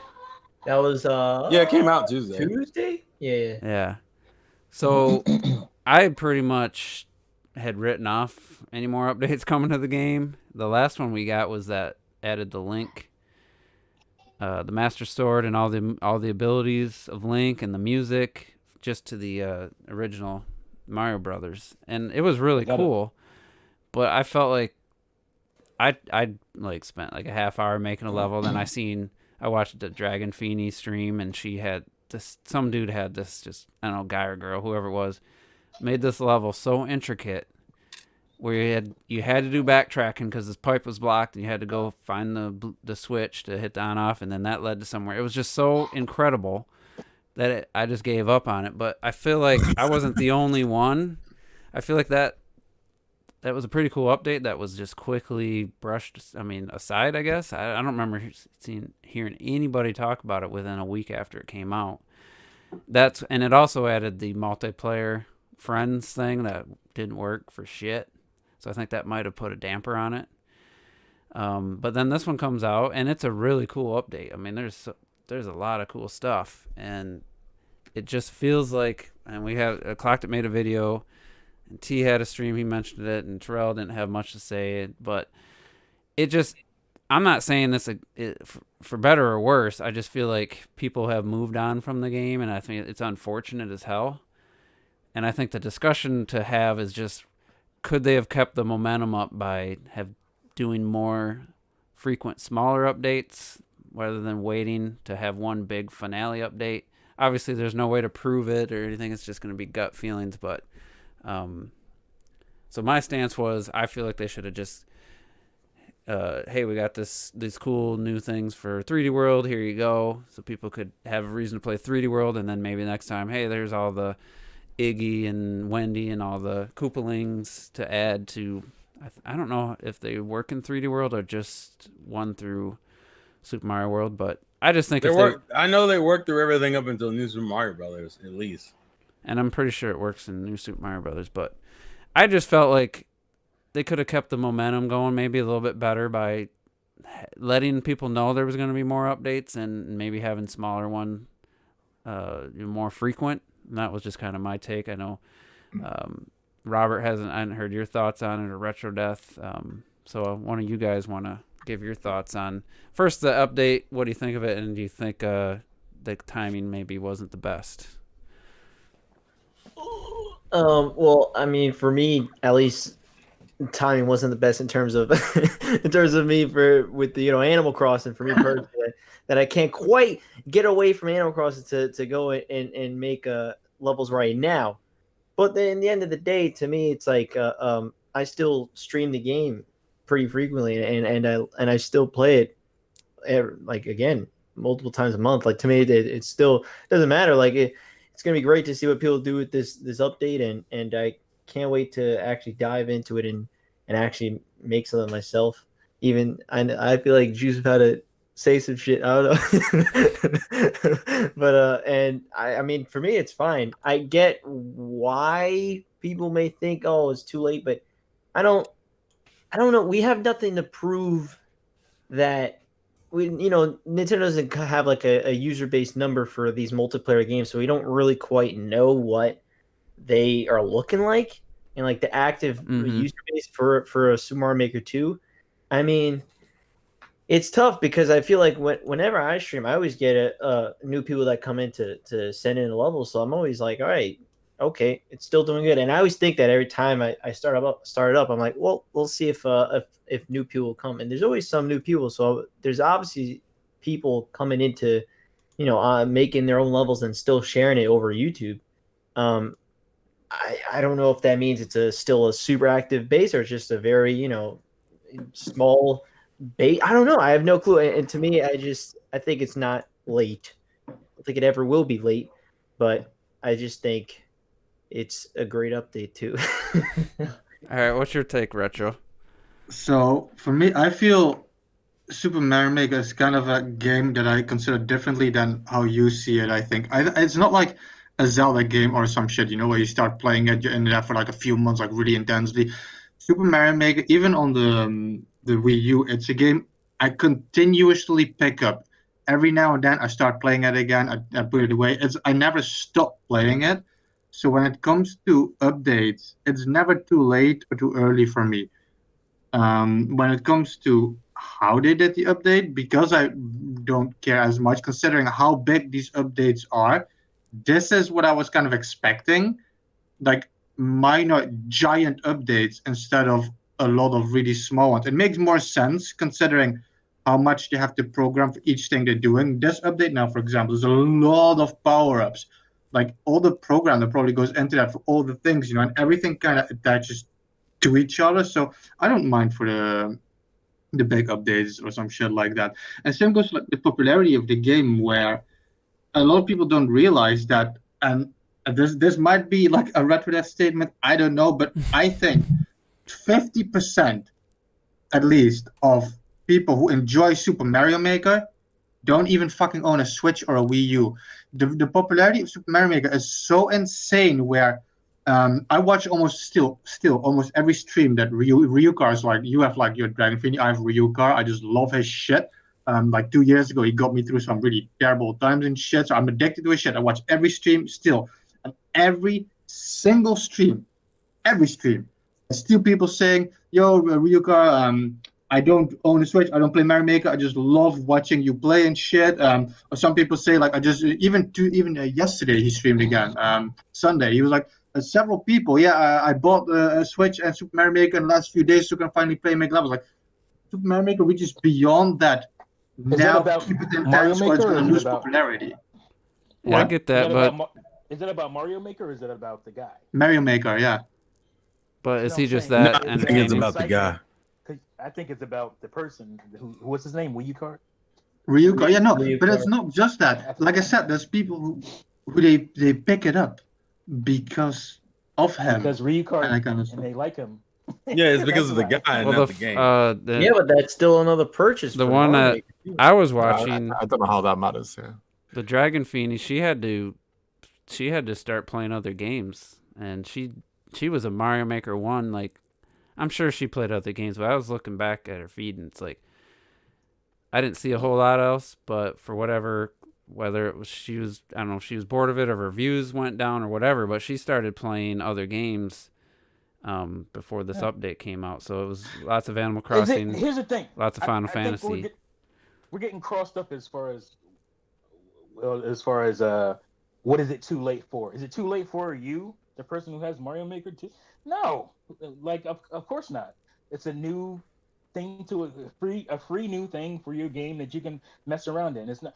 I don't think that's the argument Juice was making. I'm just saying about just for the popularity of the game itself, like to the popularity of the game itself, the potential of the game itself. Yeah, I think it's late because I think if you had been sprinkling out updates up until now, it would have kept people engaged. That's what everybody does. I mean, that's just how this thing works as far as games go, and the games that have add-on content. You put things out and keep people engaged by, oh, here's a new thing, guys. Next month we're gonna, that's what Nintendo laid out a strategy for Splatoon, and they laid out that's it, right? Splatoon. No, Splatoon they've done it with most of their main games. Well, Mario Maker 1 got more frequent. Kinda with tennis. So they understand how that works, and it does help engage the audience. Did not having updates to ARMS work out well? I don't think so. I mean, that game died fairly quickly. Let's be honest. ARMS got supported for a long time. Also, ARMS was consistently supported. It wasn't To be fair, it sold what, 2 mil? I mean, I don't know. That's pretty good for a new IP. It's pretty good for any fucking game. You know what the problem was though? The problem ARMS had was the fact that you had to compare it to Splatoon's success, which were on 2 different tiers. But like the fact that there wasn't a lot of content to begin with. Yeah, the problem with ARMS was they didn't start with a lot of fighters, but I don't know how much that affected. You could argue you could argue the same argument for the original Splatoon was in the same boat. Yeah, where you didn't have a lot of content. People did argue that though. People did argue. But they laid out the in August you're getting this, and we're gonna give you updates. And a lot of it was on the disc already, so it was kind of just what game just did that? And that was our argument against that. It's like, well, this stuff might be on the disc and whatnot, but they're trying to do this to keep people engaged in the game longer. It wasn't. My question was more like T's saying is more of the update could have had more impact to keep the momentum of the game if it had come out earlier. That it wasn't really about if it's appreciated. I guess to just say it like that, then like I said in the beginning, to me, Mario Maker just doesn't lose momentum because it's something you just gradually play sporadically here and there. It's not something you, for me at least, you waste like Animal Crossing and then you stop playing it for a while. But you're internalizing. I'm trying not to. I think Juice is also trying not to. For me, it doesn't matter, right? That's what I'm saying that. But I'm talking about for the life of the game, for the excitement and the potential of the game. I think it matters. To me, it doesn't. I played the game for 3-4 hours the day that update came out. Made a couple levels and. Just to talk about that, what I think of the quality of the update. I mean, let's just focus on that. It's fucking insane. It's insane. I love how they added something for almost every single game mode. New power-ups, new enemies, the Koopa Links especially, like every single one of them fights completely differently, completely different boss fights. I think one of my favorite things is that for 3D World, they finally added a load of shit. That game needed it most. Yeah, that's what I was like. 6 power-ups or some shit just for that game that are all completely differently. Like the frog suit shit people wanted for so long. They added so many things that basically every single thing just completely changes the game. And then that's not even touching the world builder, which I never requested that per se and shit, but so many people wanted that. I remember people asking for that. Here's the thing, though, the world builder could have been its own thing. It could have been like, let's say now. But Mario 2 with the frog suit, that if it was by itself, that would have, I think it would have had a bigger impact. It's really quiet, really. I can't even hear it. What is going on? I can hear him, but T, it's like you're going farther and farther away. It's like you're walking away from the mic. It's like his daughter went up there and grabbed the mic and pulled it away from him. It's like, Dad, you can't have this shit. I'm gonna switch over to my Okay. phone. But let's just stay on the actual quality of the update for a second, because the world thing's really cool, and I had an idea. I'm gonna make Super Mario Brothers will be World 1, then Super Mario Bros. 3 will be World 2, Super Mario World would be 3, and then New Super Mario Bros. 4. I had this plan, but then it kind of dawned on me, I got to make each level, then you have to upload them, and then put them. I was like, man, I was hoping it just could upload it, but then it makes sense. Obviously, your level's got to be able to be beaten, so you got to upload it. It'd be cool if you could just proof run through it, and just prove it can be beaten, but whatever. It's a small thing. And then What do you mean with that? To put a level in a world and upload the world, the level has to first be uploaded. Yeah. And I guess it makes sense, but I didn't realize I wasn't thinking that was going to be the case. But the thing that someone pointed out was like, who's going to sit there and play your whole world? And I had this plan of like 5 worlds and a special world, it'd be 6 total. And I'm like, yeah, you guys are right. No one's going to sit there and play through my whole world. It's hard enough. Well, that's a whole game. Yeah. So it's basically going to be for my own enjoyment. I'm going to make my own game for myself. I mean, we were asking for this for since Mario Maker 1. Mm-hmm. Man, and the fact that it's coming to being, and the fact that we have realized maybe this is why. We always wonder why Nintendo don't do stuff sometimes, and maybe they tested this out themselves and went, God, this is a lot of work to try and make an entire world. How many people are going to play through this? And the fact that we're thinking this now, that we finally got it, it's I think it's just one of those things where it's maybe it sounded too good in your mind, and then in reality there's like 1 or 2 big holes that you just didn't think of. Well, from my perspective, Juice, because we like stroking egos this podcast, let me stroke yours a little bit. Why I said that not everybody's going like this. Why I say that not everybody is going to play every world. You make good levels. You make really good levels and shit. So if I start your world and your first level is good, fuck yeah, I'm going to play your entire world. But my point is, if I start playing a level and the first level is, I'm going to be honest here, Robert, I'm sorry, but it's like one of your first levels, I'm going to be like, I don't want to walk in a straight line through an entire world, So it depends on the creator. I think if you make solid levels, people will play through your worlds, definitely. But it is fun. The world creating is, it's awesome. I would say it's kind of limited, but it's still pretty cool. You can only put 4 levels in it, and then the castle level. You can make like 8 worlds, like 40 levels in total. But I'm saying each level, each world, maybe World 1 has less than World 5, but you put 4 levels in, and then you put your boss castle level. The only thing I didn't like is that when you build high elevated levels on the world map, you can only connect them from the front. It's like you can't or like can't put a bridge across them and stuff, but it's small stuff, but still. Like the one thing I just wanted to say still, because like my favorite thing they added, and it's something I wanted in the first Mario Maker already, and they didn't do a whole skin, but they did a pretty good job, and that's a Super Mario Bros. 2 shit. I love it. It's just one power up. I wish there was a little more, but but the power up, it changes not just the power up, it changes the music, it changes the sound effects. Mm-hmm. It changes the whole gameplay mechanic. You can grab everything. And like, for example, a bullet bill, and it changes it, and the chain jumps and shit. Like, I don't care. You don't make a whole skin, sure, but they went like 75% of the way, and that's extremely satisfying. Yeah. So let me read this question. Well, honestly, we've had. Oh, sorry. Before we get to that question, just want to say, honestly, before they dropped Mario Maker 2, there's 2 egregious things missing from this game. The 2 big pieces that I think take away from the excitement of the game. One being Amiibo. You can't have all these cool characters that you put in there and just do really cool things with, like having Link run around in a Zelda-inspired level or something like that. And also Miiverse. Miiverse is a big part of Mario Maker 1, and not having that is a detriment to I think Mario that's Maker the 2. biggest reason it hasn't lasted. Yeah. I think the other thing is there's just a lot more games on Switch to people to draw their attention to away from. Well, it's Well, not people, even. It's not I don't even. like that excuse because people. I mean, we've had Nintendo consoles But that have had more 2015, games, there wasn't a ton of games coming out on the Wii U and What?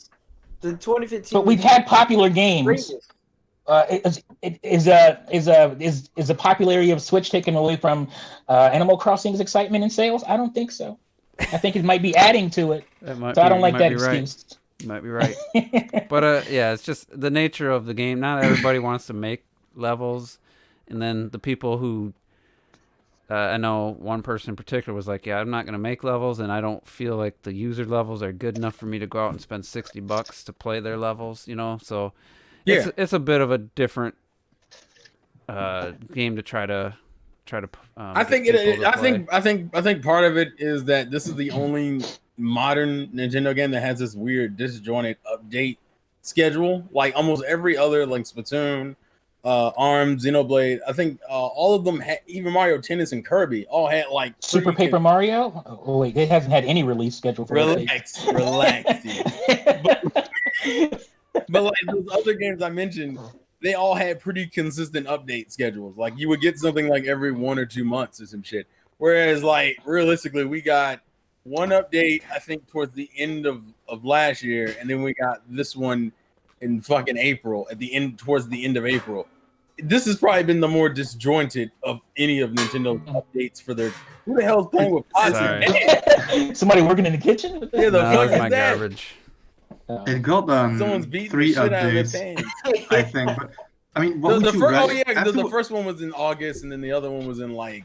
I couldn't even tell you what was in the first one. I feel like it was That was the pretty minor. Friends one. That was the Friends. That was the the Friends one? multiplayer one and Yeah, shit, the first one was the Friends one, but it came way later than it needed to. It But came like afterwards, it's like, what do you prefer? Because I hated the way Splatoon did it. I hated getting like a gun every fucking month or some shit. It's like, give me like a big update with a lot of shit. but Juice's argument was more so. But Juice was speaking objectively. Like, did it kill the hype of the game a bit to have disjointed updates? And to an extent, I would agree. Yeah, but the other problem, but there are other factors going into that. Like that, like I agree with that statement, but I don't think that's the whole story. I guess that's my hope. And the thing is, I think about, and I forgot to point out the main topic, which we have a main topic. It's gonna be a DLC done right. I figured we could. Oh wow! I forgot to tell you guys ahead of time to start thinking about that, but I don't think there was any way that a Mario Maker 2 update was gonna get the level of excitement of the, Mario Kart 8 for when they announced DLC was coming and people were just going up, crazy for it, excited. Well, that's also because Mario Kart 8's DLC was like there was literally nothing wrong with that DLC. No, in any way, shape, or form. It was surprisingly cheaper. It featured characters people didn't expect to see in the game.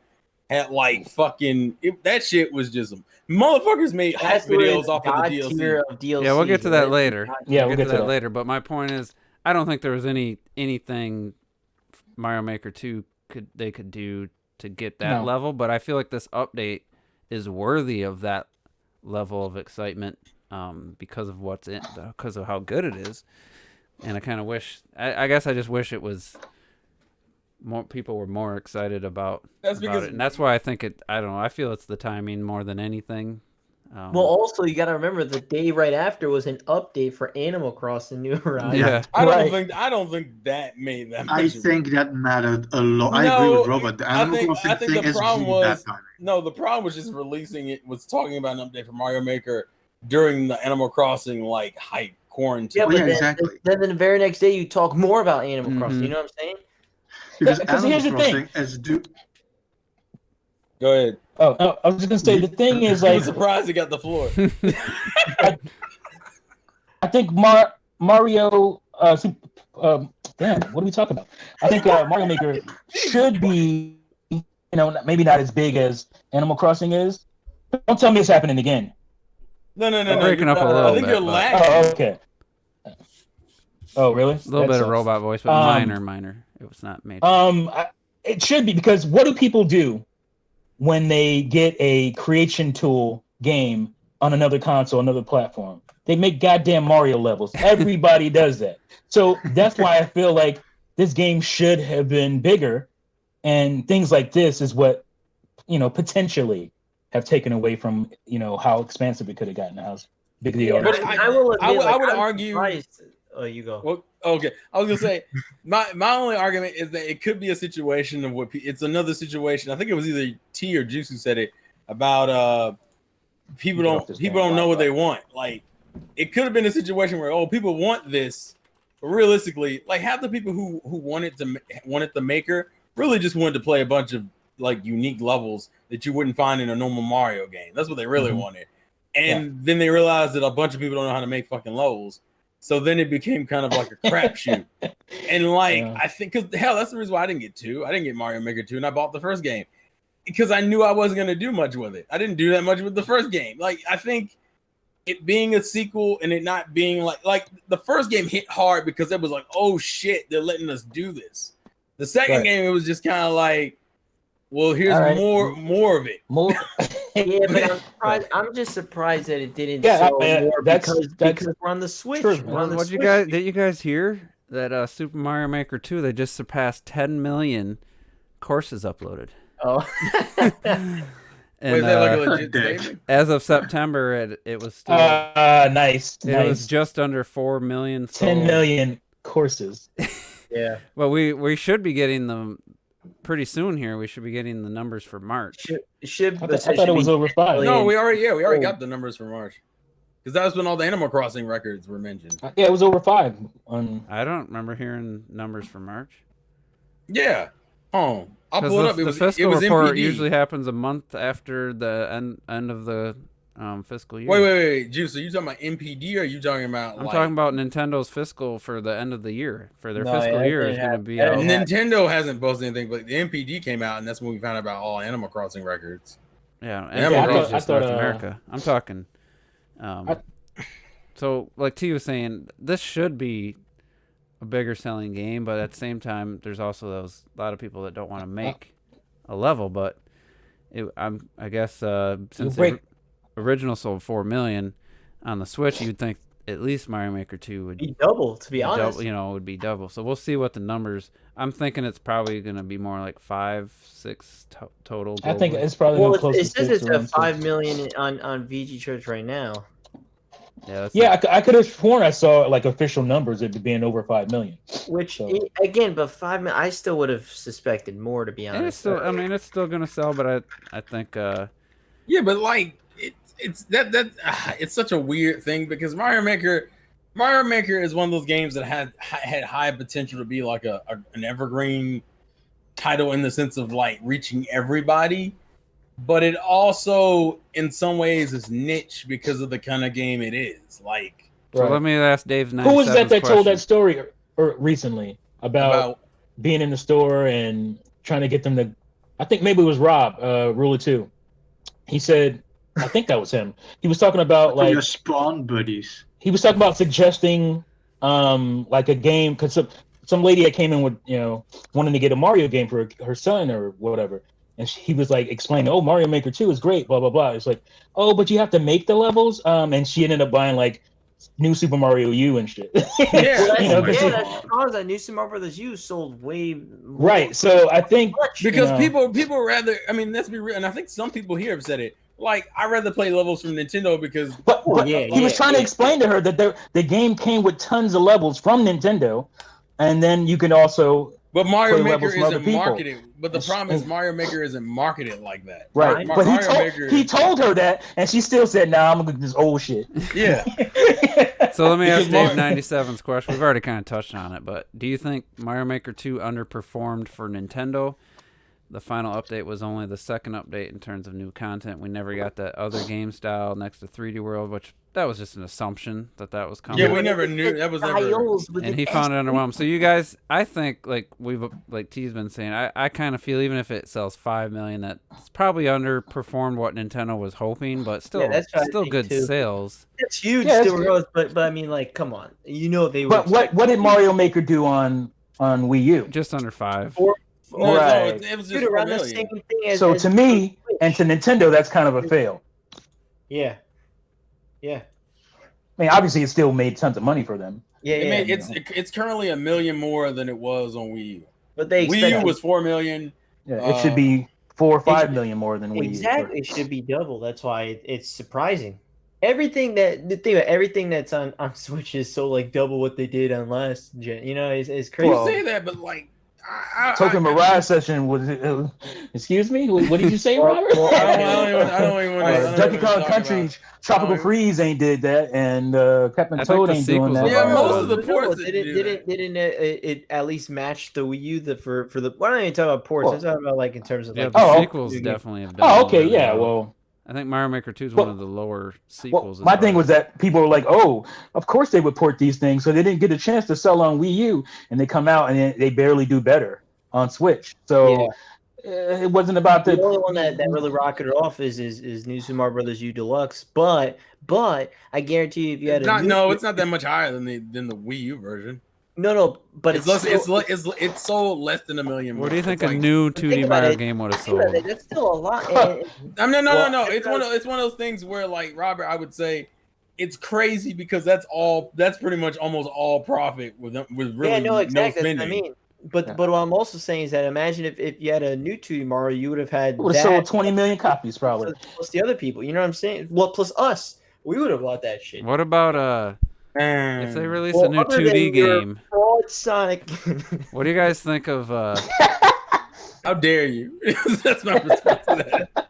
What do you think of the idea where because it went Super Mario Brothers 2, Super Mario Brothers 3 to Super Mario World, and I know the new Super Mario Brothers put the bros back in, but what if they went with just Super Mario Brothers 4? You think that would work? You know, I thought about first of all. Right now, yeah. Like if they came out, I would love that. I would champion that. Dude, no joke. Today, while I was at work, I was. It's just a title. Brothers 4. I'm not even joking. Really? But it's not just a title, man. Joking. I don't know what. I'm just Sonic and Knuckles is just a title. Oh, fuck you! Dude, I was just standing around and I kept thinking, like, man, yo, when are they gonna make Super Mario Brothers 4, yo? I mean, it's about time. It's about time. That's crazy that I just. I'm having like a fucking epiphany. Is that what's happening? I think that game's at 20 million if that came out in June. I said that. That's what I said. Some mystical shit. What's going on? Guaranteed. Like that. No, you would get nostalgia plus just new people. Right. I haven't played a Mario game since World and shit. And those people be coming out the woodworks for this. It would have to be something so special. Yeah. I mean, we couldn't have. We couldn't have Sonic the Hedgehog fucking 4. I mean, I think the proper comparison should have been. I think the proper comparison should have been Sonic Mania, but how dare you anyway? Sure. Well, no, but you could have had. No, he's saying you couldn't have Sonic 4 because that's true. Because Sonic 4 was the disappointment. Because I always imagine like almost like a painting art style, because I always feel like Super Mario Brothers. The way I thought of the exact same thing. I've done a whole video on this. God damn it! No, but think about it. Think about it. Though. Like Super Mario Brothers 1, 2, and 3, I would say are kind of like these are the platforming kings. Oh no, this is the platform king. Super Mario. Oh, this is the platform king. And I feel like that's the next step which I do remember collecting your video. Actually, glad to go link your video in the chat. I'm pretty sure hurry and get the views. Because we can all imagine how if they really put in some work to it and not done the new super bland shit. They really put in some work to a 2D Mario. Nintendo team, the Mario team did that. You know how we can imagine how awesome that 2D game could look. If the Odyssey, I want to say fucking 2D style. I want to say something still though, because Trident was posting the numbers, and I wanted to say this early already, but let's not forget that Super Mario Maker 2 did those 5 million in less than a year. It's not that bad. It's not that it's bad. But with everything selling so fast, especially a lot of things are front loaded, I just feel like it's definitely. How many copies has Animal Crossing sold in the last 2 months? In the last month. Really weird. Probably 10.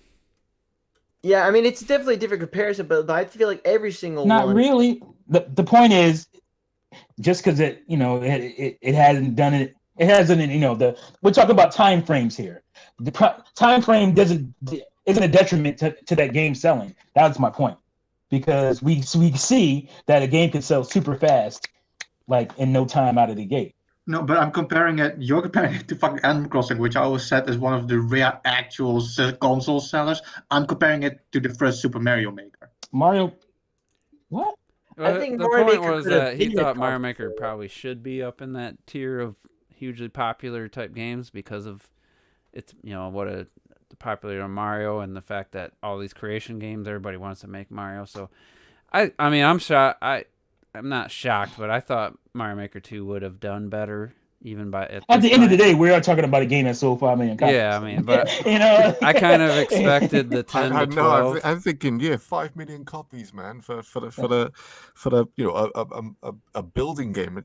I think that's what we have to understand. It's you got but that you also have argument to understand. To be fair, you have to understand that a building game is also the highest selling game of all time, aka Minecraft. Yeah, And but so Minecraft is completely. Let's not It's very different. compare Yeah. Minecraft. No, I know, to but you fucking still said Mario a Maker, building game. I'm just saying a building game.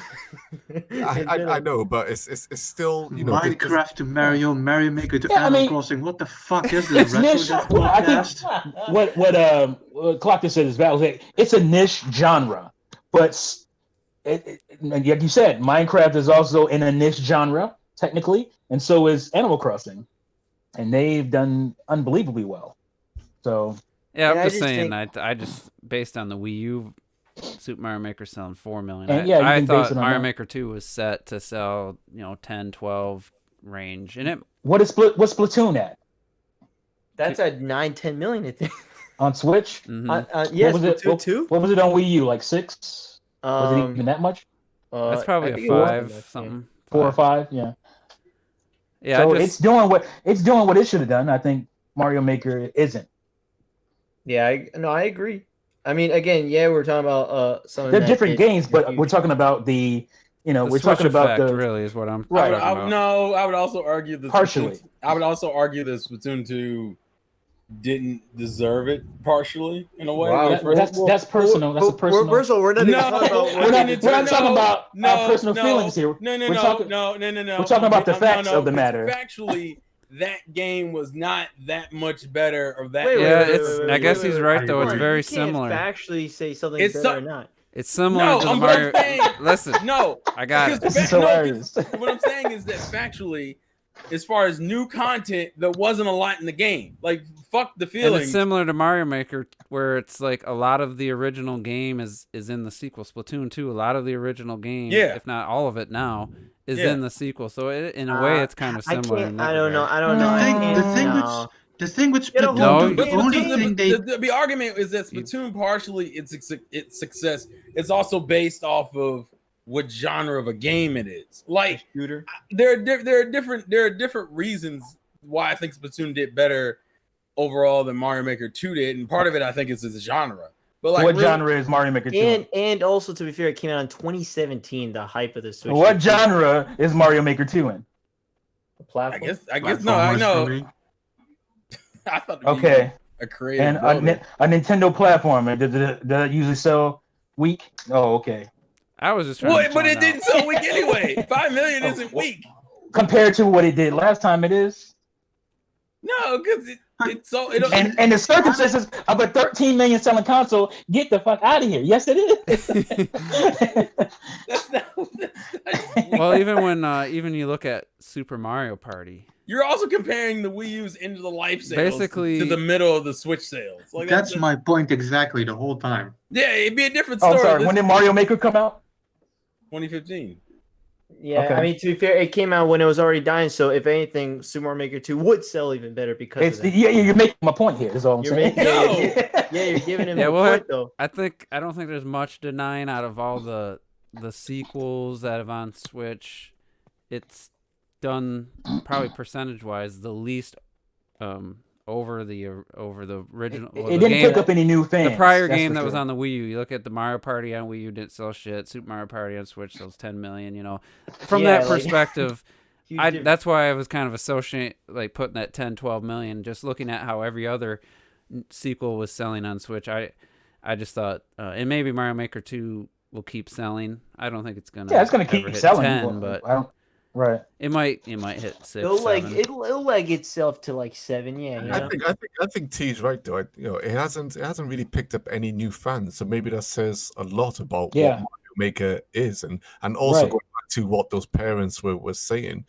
Kids probably just prefer to play Mario traditional Mario games instead instead of them making. Yeah, but like that, yeah, and I'm fine with that.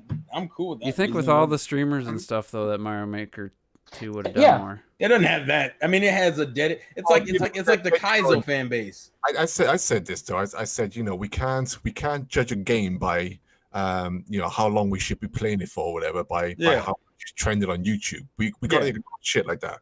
I play a game for decades. No, I was just saying, I'm surprised.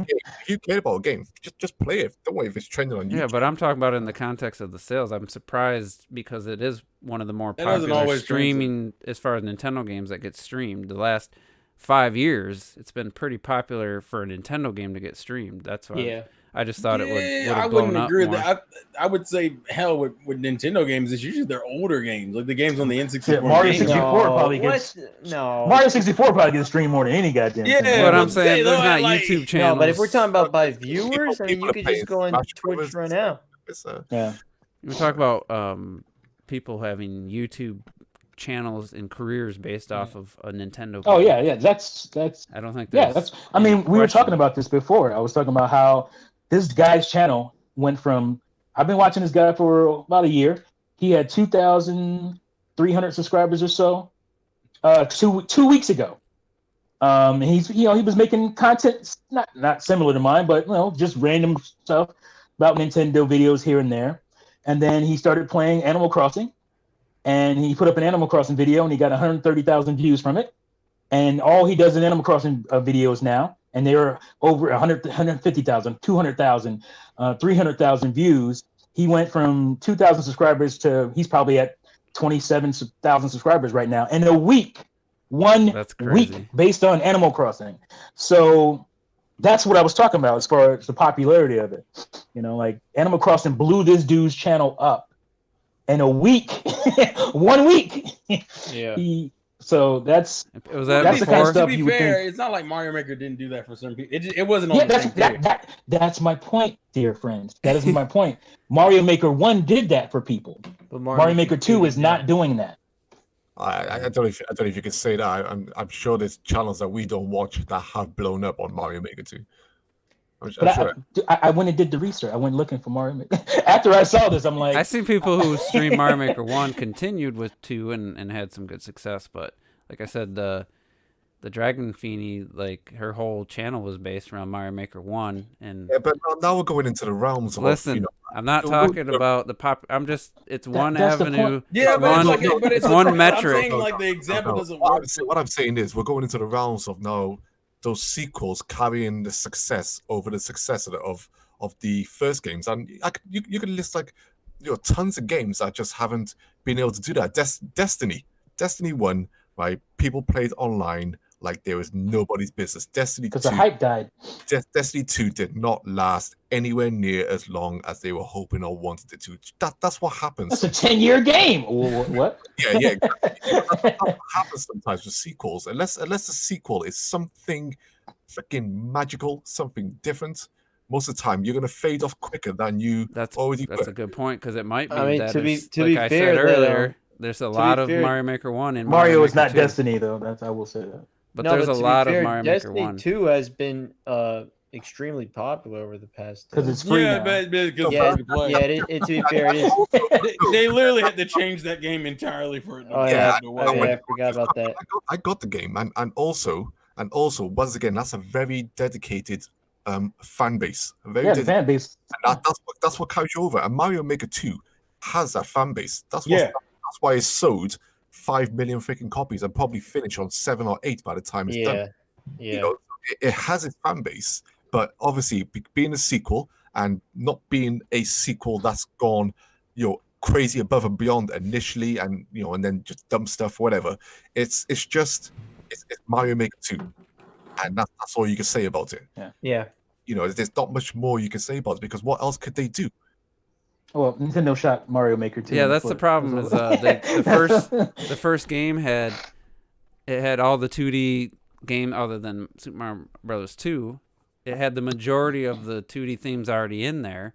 So then when you release and you add one new theme, it is a bit redundant, and I think that's probably... we go back into the realms of this is why we need new Super Mario Brothers games. So they can make a new Maker years later.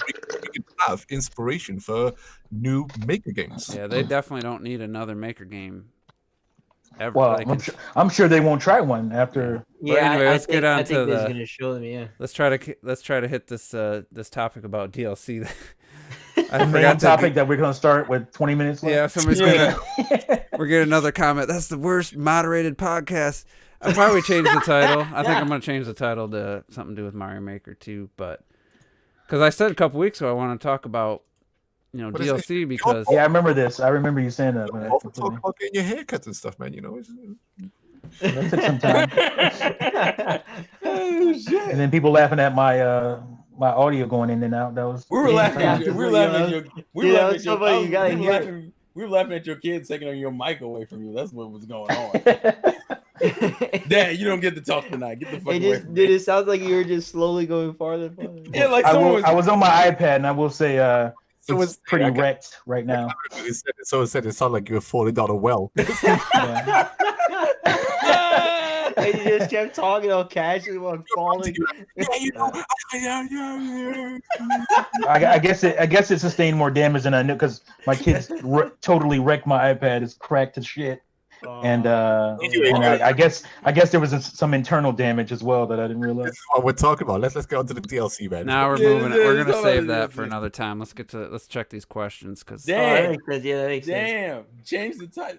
Oh, he's already changed the title. It's tentative. I was trying to listen and come up with a name at the same time. It's impossible. So I just, why Super Mario Maker 2? No, it just says is It's Super Mario updated. Maker 2 a success? Oh, for me it says why All right, Super so Mario Maker Dave- 2.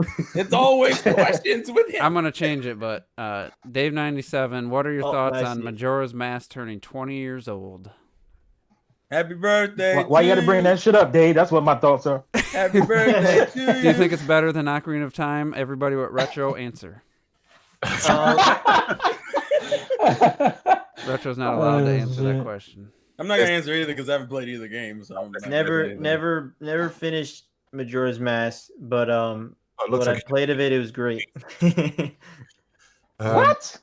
So listen. So from my Time to point get, of view, sorry. Majora's Mask was never, ever as good as Ocarina of Time. Just never, ever, ever. This is like that. You can't make you can't make a better game like that in the time that they were given. And Majora's Mask it's got some of the best side quests that I've played in the Zelda games. The side quests are amazing and stuff. But if I ask anyone here, right, to mention some of the bosses in this game are trash. They're some of the worst bosses. They are pretty trash. The only good one was what was his name? What's the big the twin molds? Adawa. The twin Oh, molds. there's bosses in that game? Yeah, the twin molds. Right? you put on the mask and you turn into a giant Link and you punch the crap out of these guys. That was cool. You know the funny thing about that clock day? All the things I've heard about Majora's Mask, that's the boss fight I always hear about. Because no one else can. That's the only good one. You know why Majora's Mask is better? But isn't that the Great Base boss fight or no? I'm gonna tell you why it's better than Ocarina of Time. Because of atmosphere. It's dark. It's got the good darker. atmosphere. I feel like y'all should let Retro defend himself. That's all I'm gonna say. I think it was a stone. Okay. I think it was a stone tower, a stone temple maze or whatever. A stone temple. Yeah, that's where. Majora's Mask, it has got phenomenal atmosphere. It's great. Look gorgeous for this time. When You're not allowed to talk about atmosphere. Oh shit!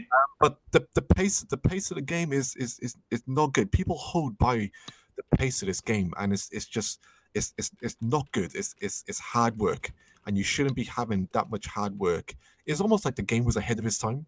Yeah. It's almost like it needed to time travel on the spot. Yeah. So and you need the side quests to make that game good. If you didn't do any of the side quests, if you didn't care about collecting all the masks, would that game be as good? No, It wasn't because I didn't No. get half of them. I'm not hating on. I'm not. Majora's Mask is a good game. It's a good. No, Zelda. it is a good game. It's a really good game. It's not Ocarina of Time level by anywhere. You just the level design, like the dungeon design. Like people, talk about the stone tower and stuff like that. But that's the only one they talk. That's the only one they talk about. Because the others are garbage. The the water one. What was the Great Bay with that Oh man. big boss? Fucking under the water trying to punch that thing as a Zora. My God! Don't even mention the Deku Palace, whatever the shit is. And then if you compare the Majora's Mask, like the run up to Majora's Mask at the end, when you're going up to the giant tree, you're in the field, that looks amazing. But when you get to Majora's Mask, don't even compare that final boss. That's a joke. Just don't even bother. It's just you're fighting a mask. Yeah, a giant version of a mask. I love rolling around as a Goron. I love rolling around as a Goron initially, but like the boss, when you're chasing a boss, that bull boss down, the fucking thing is just god. Goat. Oh god, the nightmares I had. Mask got some great moments. I love the little girl and the father is like undead and stuff and all that stuff. Goosebumps I had for stuff like that. Like it got some phenomenal moments. It really does have, but it's also got a lot more. No. I don't know. This is trash. This is awesome. This is trash. Was this fun to control yourself as a Goron sliding around? Fuck no. Hell no. I trying to like push the balls up in the story monsters. Trying to roll over that narrow fucking passage. Oh my up that spiraling thing, whatever you had to do. It got issues. I don't think a lot of people like to talk about the issues the game has.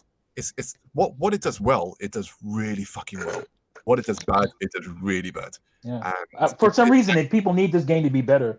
Time. They need it to be. I don't get that. Yeah, and the balance is compared to Ocarina of Time as an adventure, as balance, as dungeon design, as music. Fuck off, get out of here, man. Don't Anyway, let's be real.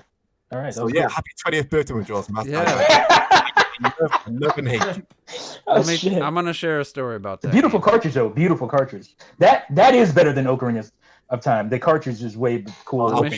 We got the better PAL box as well because we got all the funky designs on the box. Let me share a story because it's 20 years coming up. I don't know the exact date, but so when it came out, 2000 or 99? 2000. All right, so I had the Dreamcast in 99, and I was all in. Playing Soul Calibur and all the games, Resident Evil, Code Veronica, I was loving that system. And Majora's Mask comes out. I knew enough. I followed the industry enough to know that, it was given a shorter development cycle and it wasn't your typical Zelda. And I was like, you know what? I'm not going to get that. And then 2007, I was, out of the parents' house, living in my house. And I just got this this hankering to play Majora's Mask. Like, I've never played this game. I get on eBay, and I find one says like new condition, excellent box, mint condition. I'm like, sweet. And I paid, I'm trying to think, like $50-$60. Wasn't cheap, wasn't super expensive. It was the gold cartridge. And so that was back 3D, in. Was it not 3D, but the box holographic? No, I didn't have the holographic. Oh, you don't have that one. But let me tell you what happened.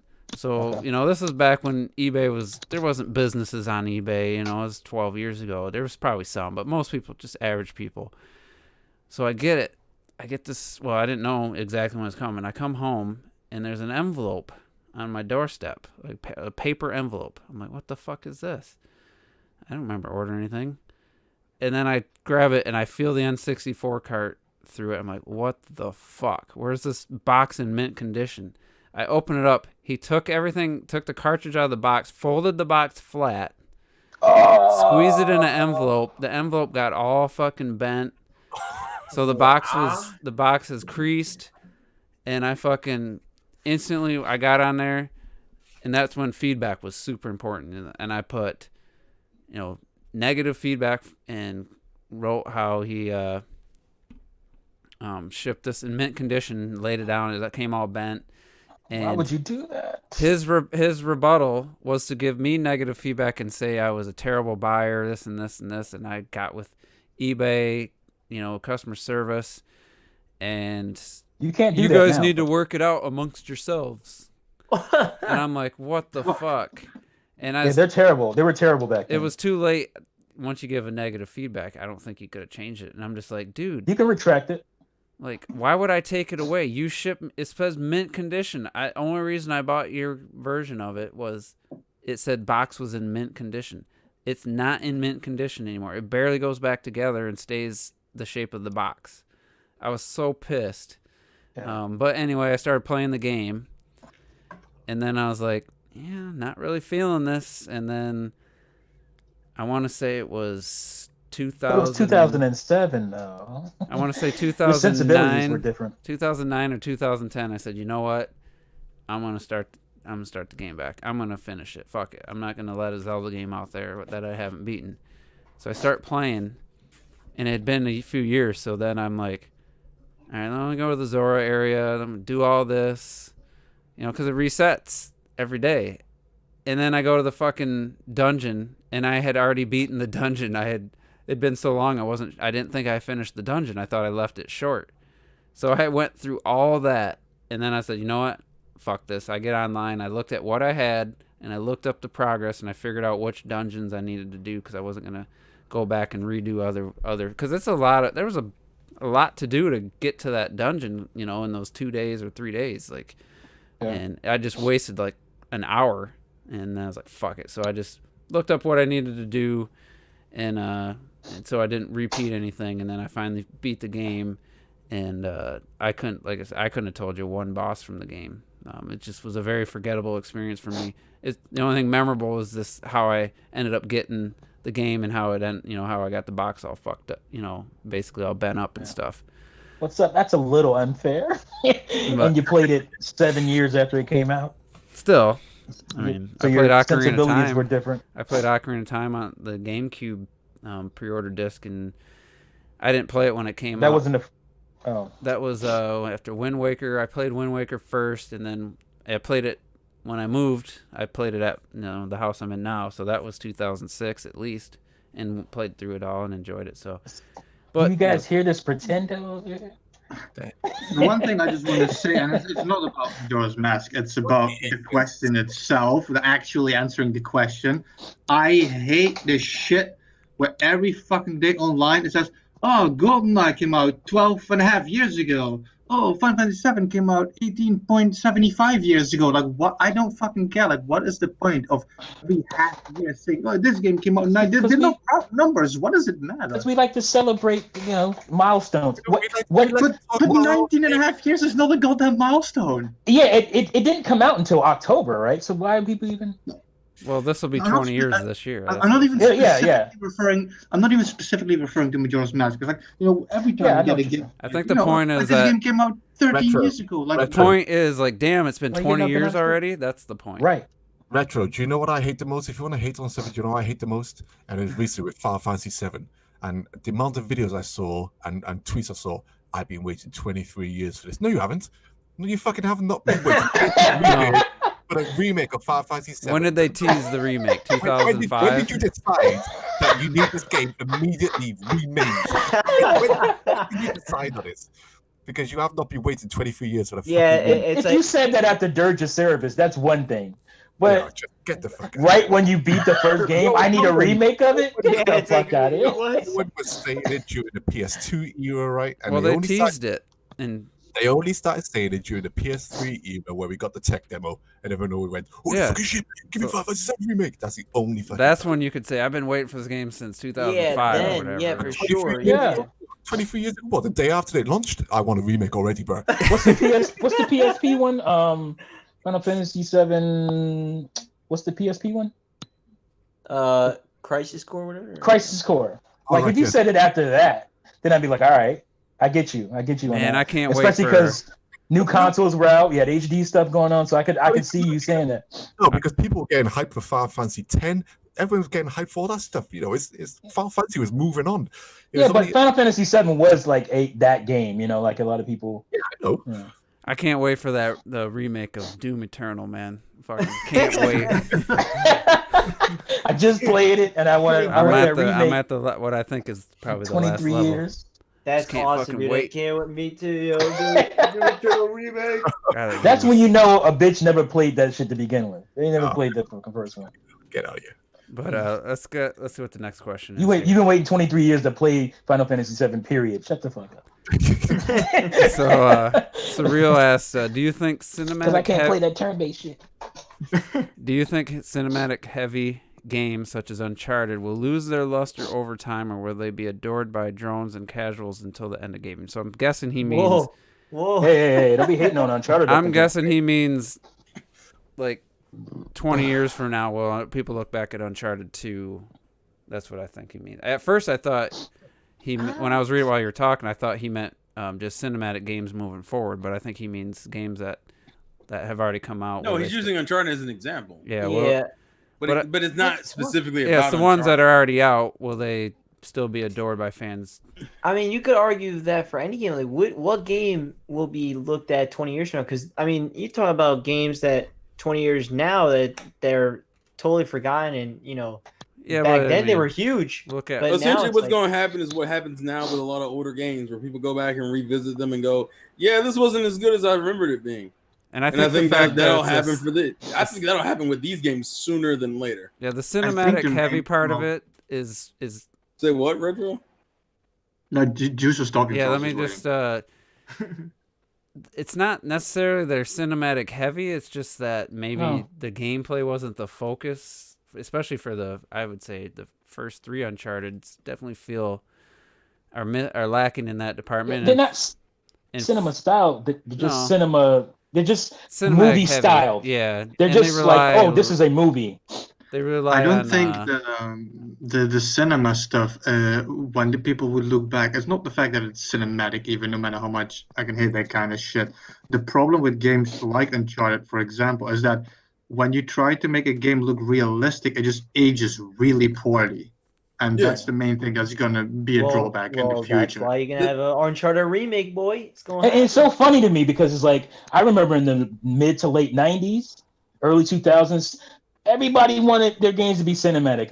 That was like the buzzword. That was like HD. That was like remastered back then. Oh, the game is very cinematic. That was a thing people wanted. But now it's just like, but I think it's gonna wear off. I don't think it's gonna be a thing in 10 years or so. You know why? Is because the core problem with the reason why I also said that I think it'll wear off with these kind of games sooner than later is because of all the stupid ass compromises you had a lot of these developers made for the sake of giving you a cinema style experience. That like certain things in the game just don't make any fucking sense, or like certain mechanics don't work. Like The Last of Us, it gets praised up and down. The one thing people can't stand, and it breaks you out of the immersion, the fact that your AI partner can walk around the enemies and not get noticed at all. And while you're in the middle of a sneaking section. Well, I did point out that playing the remastered version, that's not true anymore. They at least sets off the fucking clicker about 3 different times. Well, it's true in because I'm playing it right now. It's true in Horizon when you're raiding camps and shit, and the dude, I forgot his name, he's running around all in their face and shit, and they don't do nothing. Yeah. Well, it's true, and also a little. But that's also Spider-Man.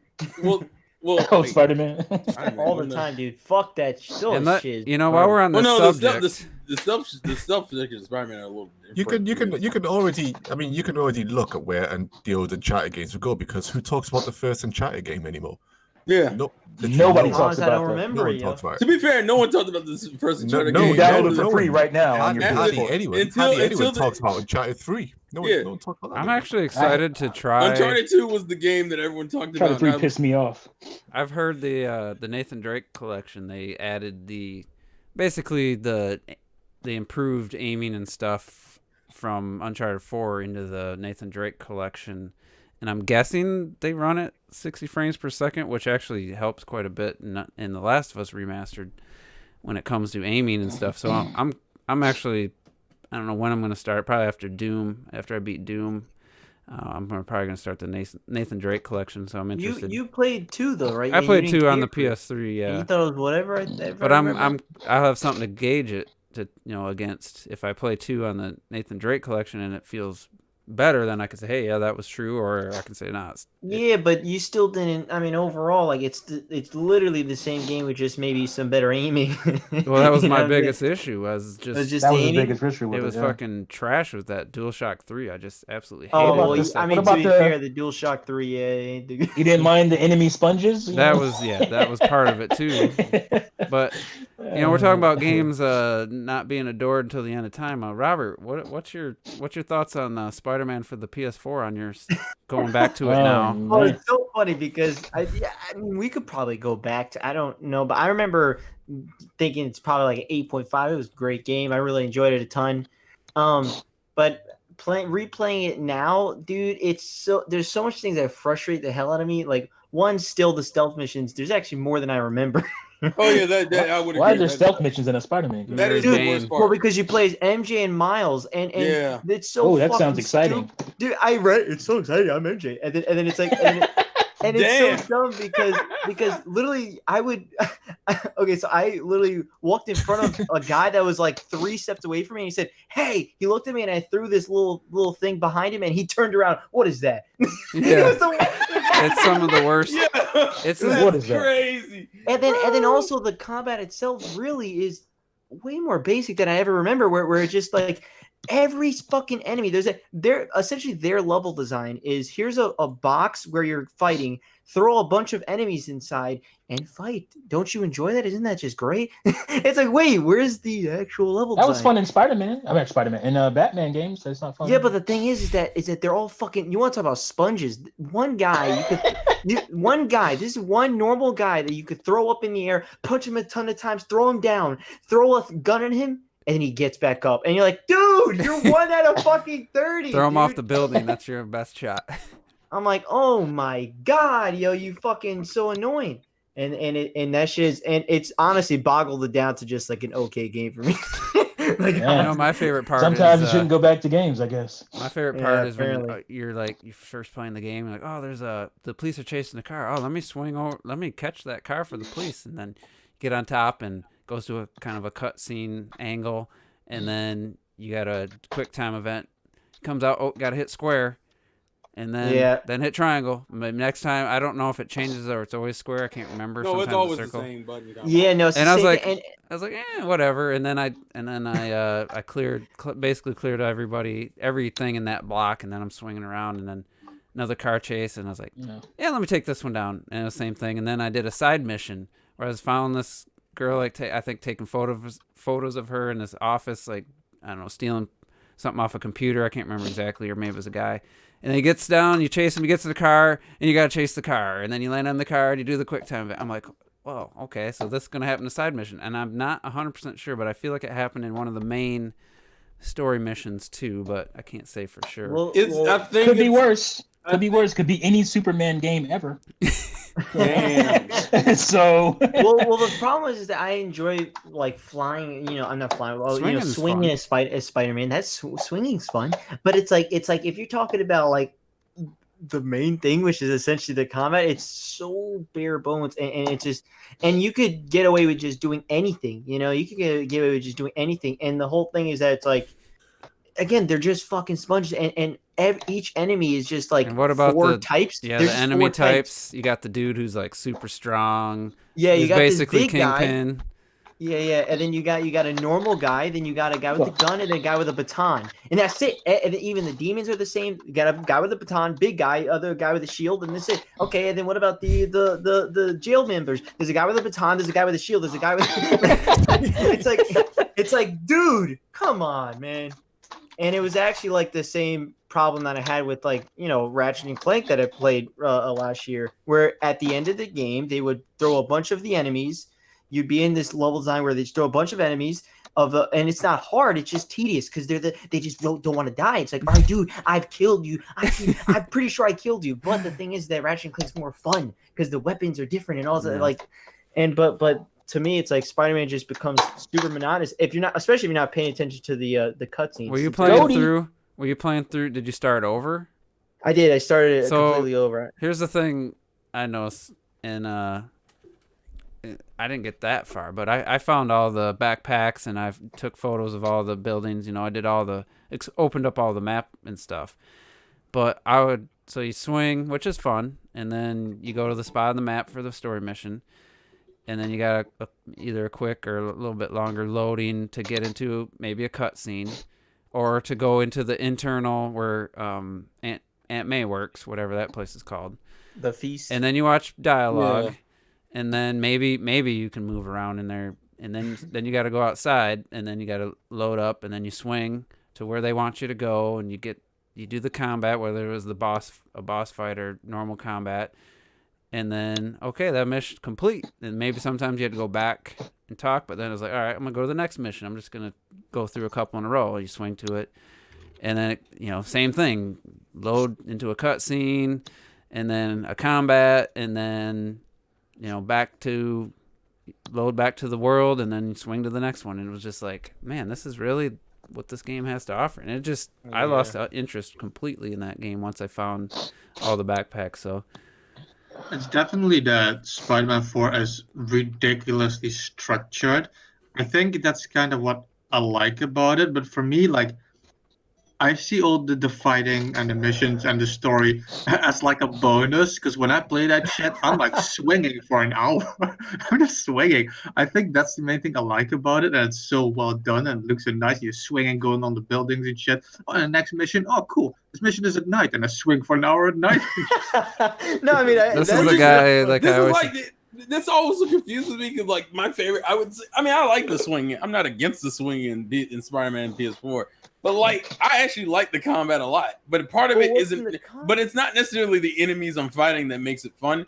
It's more the fact that I have a whole bunch of different gadgets like I can fuck around with and do, like, different shit. Use those gadgets for, like, 3 times and then you have to wait to use them again. Like, it's just, I don't know. I rotate between the gadgets, the electric webs, the fucking thing that tethers the enemy to a wall. That would be, that idea is cool. The impact web that shoots you towards a fucking thing. But that idea is cool. But like Robert said, the lack of variety in the AI is just embarrassing. The AI don't have. I mean, it's literally 5. It's like 5 enemy types, and then that's it in the whole game. I can agree on the lack of variety in terms of enemy types. I can totally agree on that, and I can agree on the fact that they're bullet sponges, yo. They're sponges, yo. I haven't heard this in one review. I don't have any of that issue as far as them being sponges. Yeah, kind of. It does.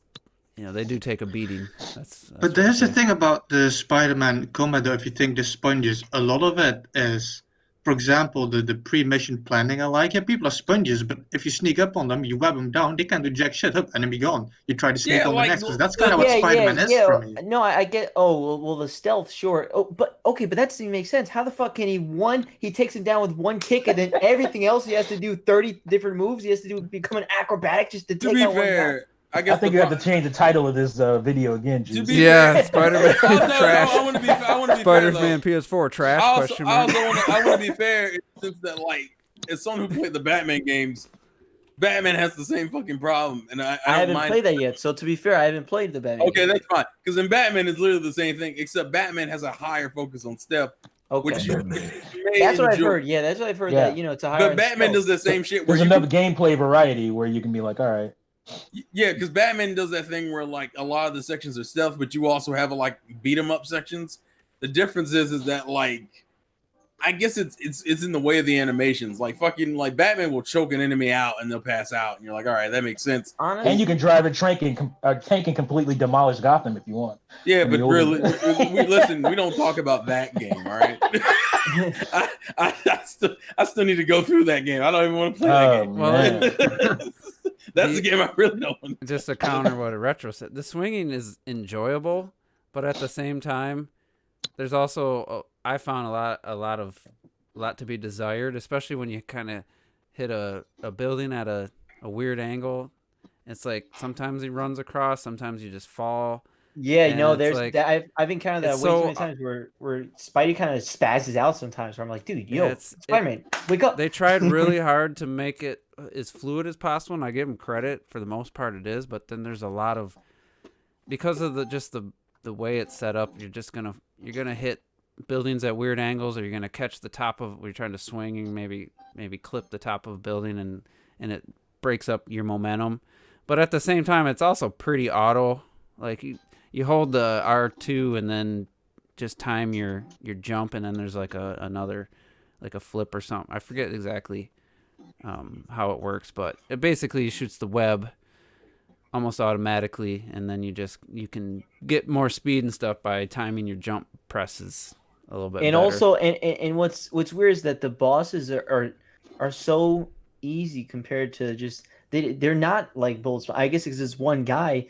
but like even like when you're versing You about Shocker? Vulture and that. at the same time, Yeah. those were like genuine QTEs the whole time.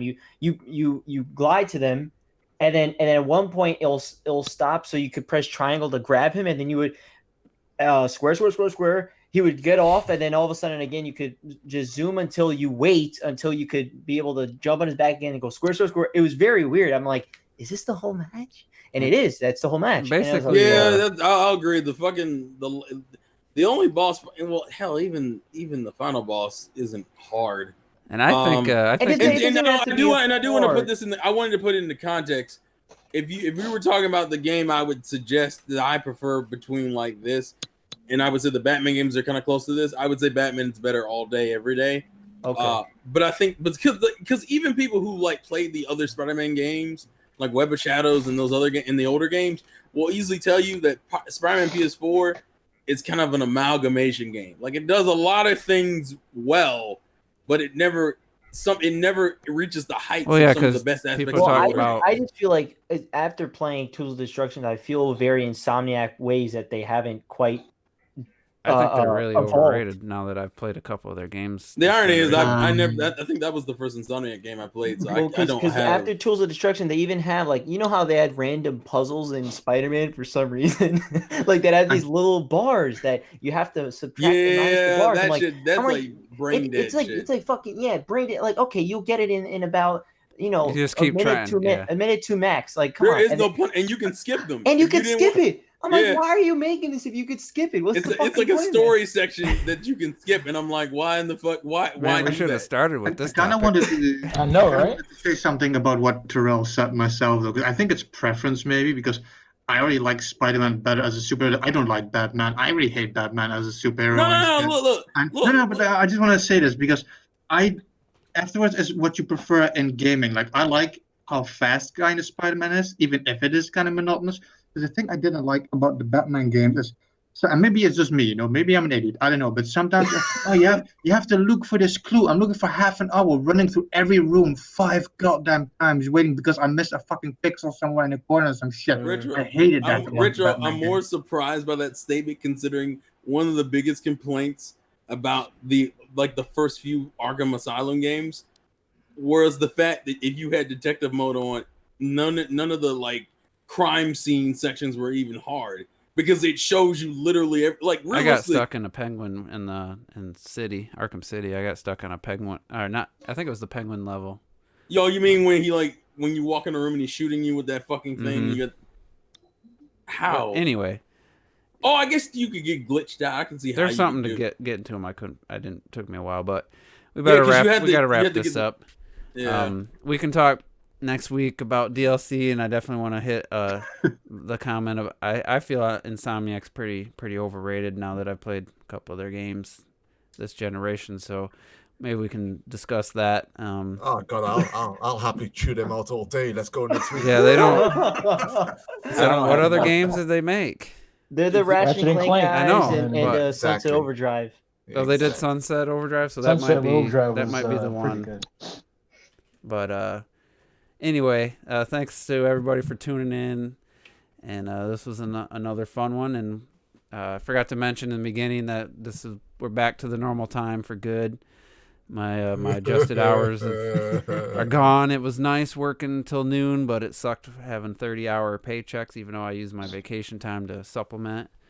But we did. Sorry, clocked it. Yeah, sorry. I mean, it was great doing it at 4 p.m. and being done by 6, and then doesn't change much for me.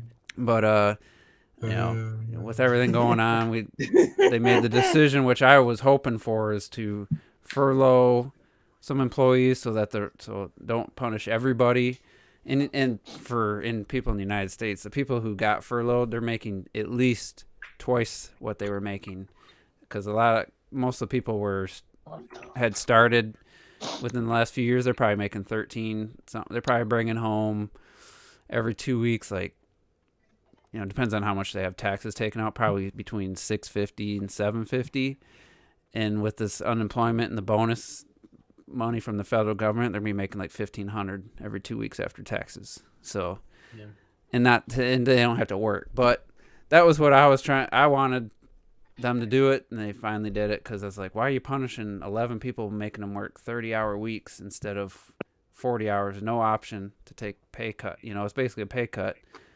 And so that's why I was on those different hours. And so now we're back to the people that are left. We're working a normal shift, so I don't see this changing anytime soon unless I got laid off, then maybe go back to the early time. But anyway, thanks everybody for tuning in. And I lied last week when I said we'd be back at the same time, same bat channel.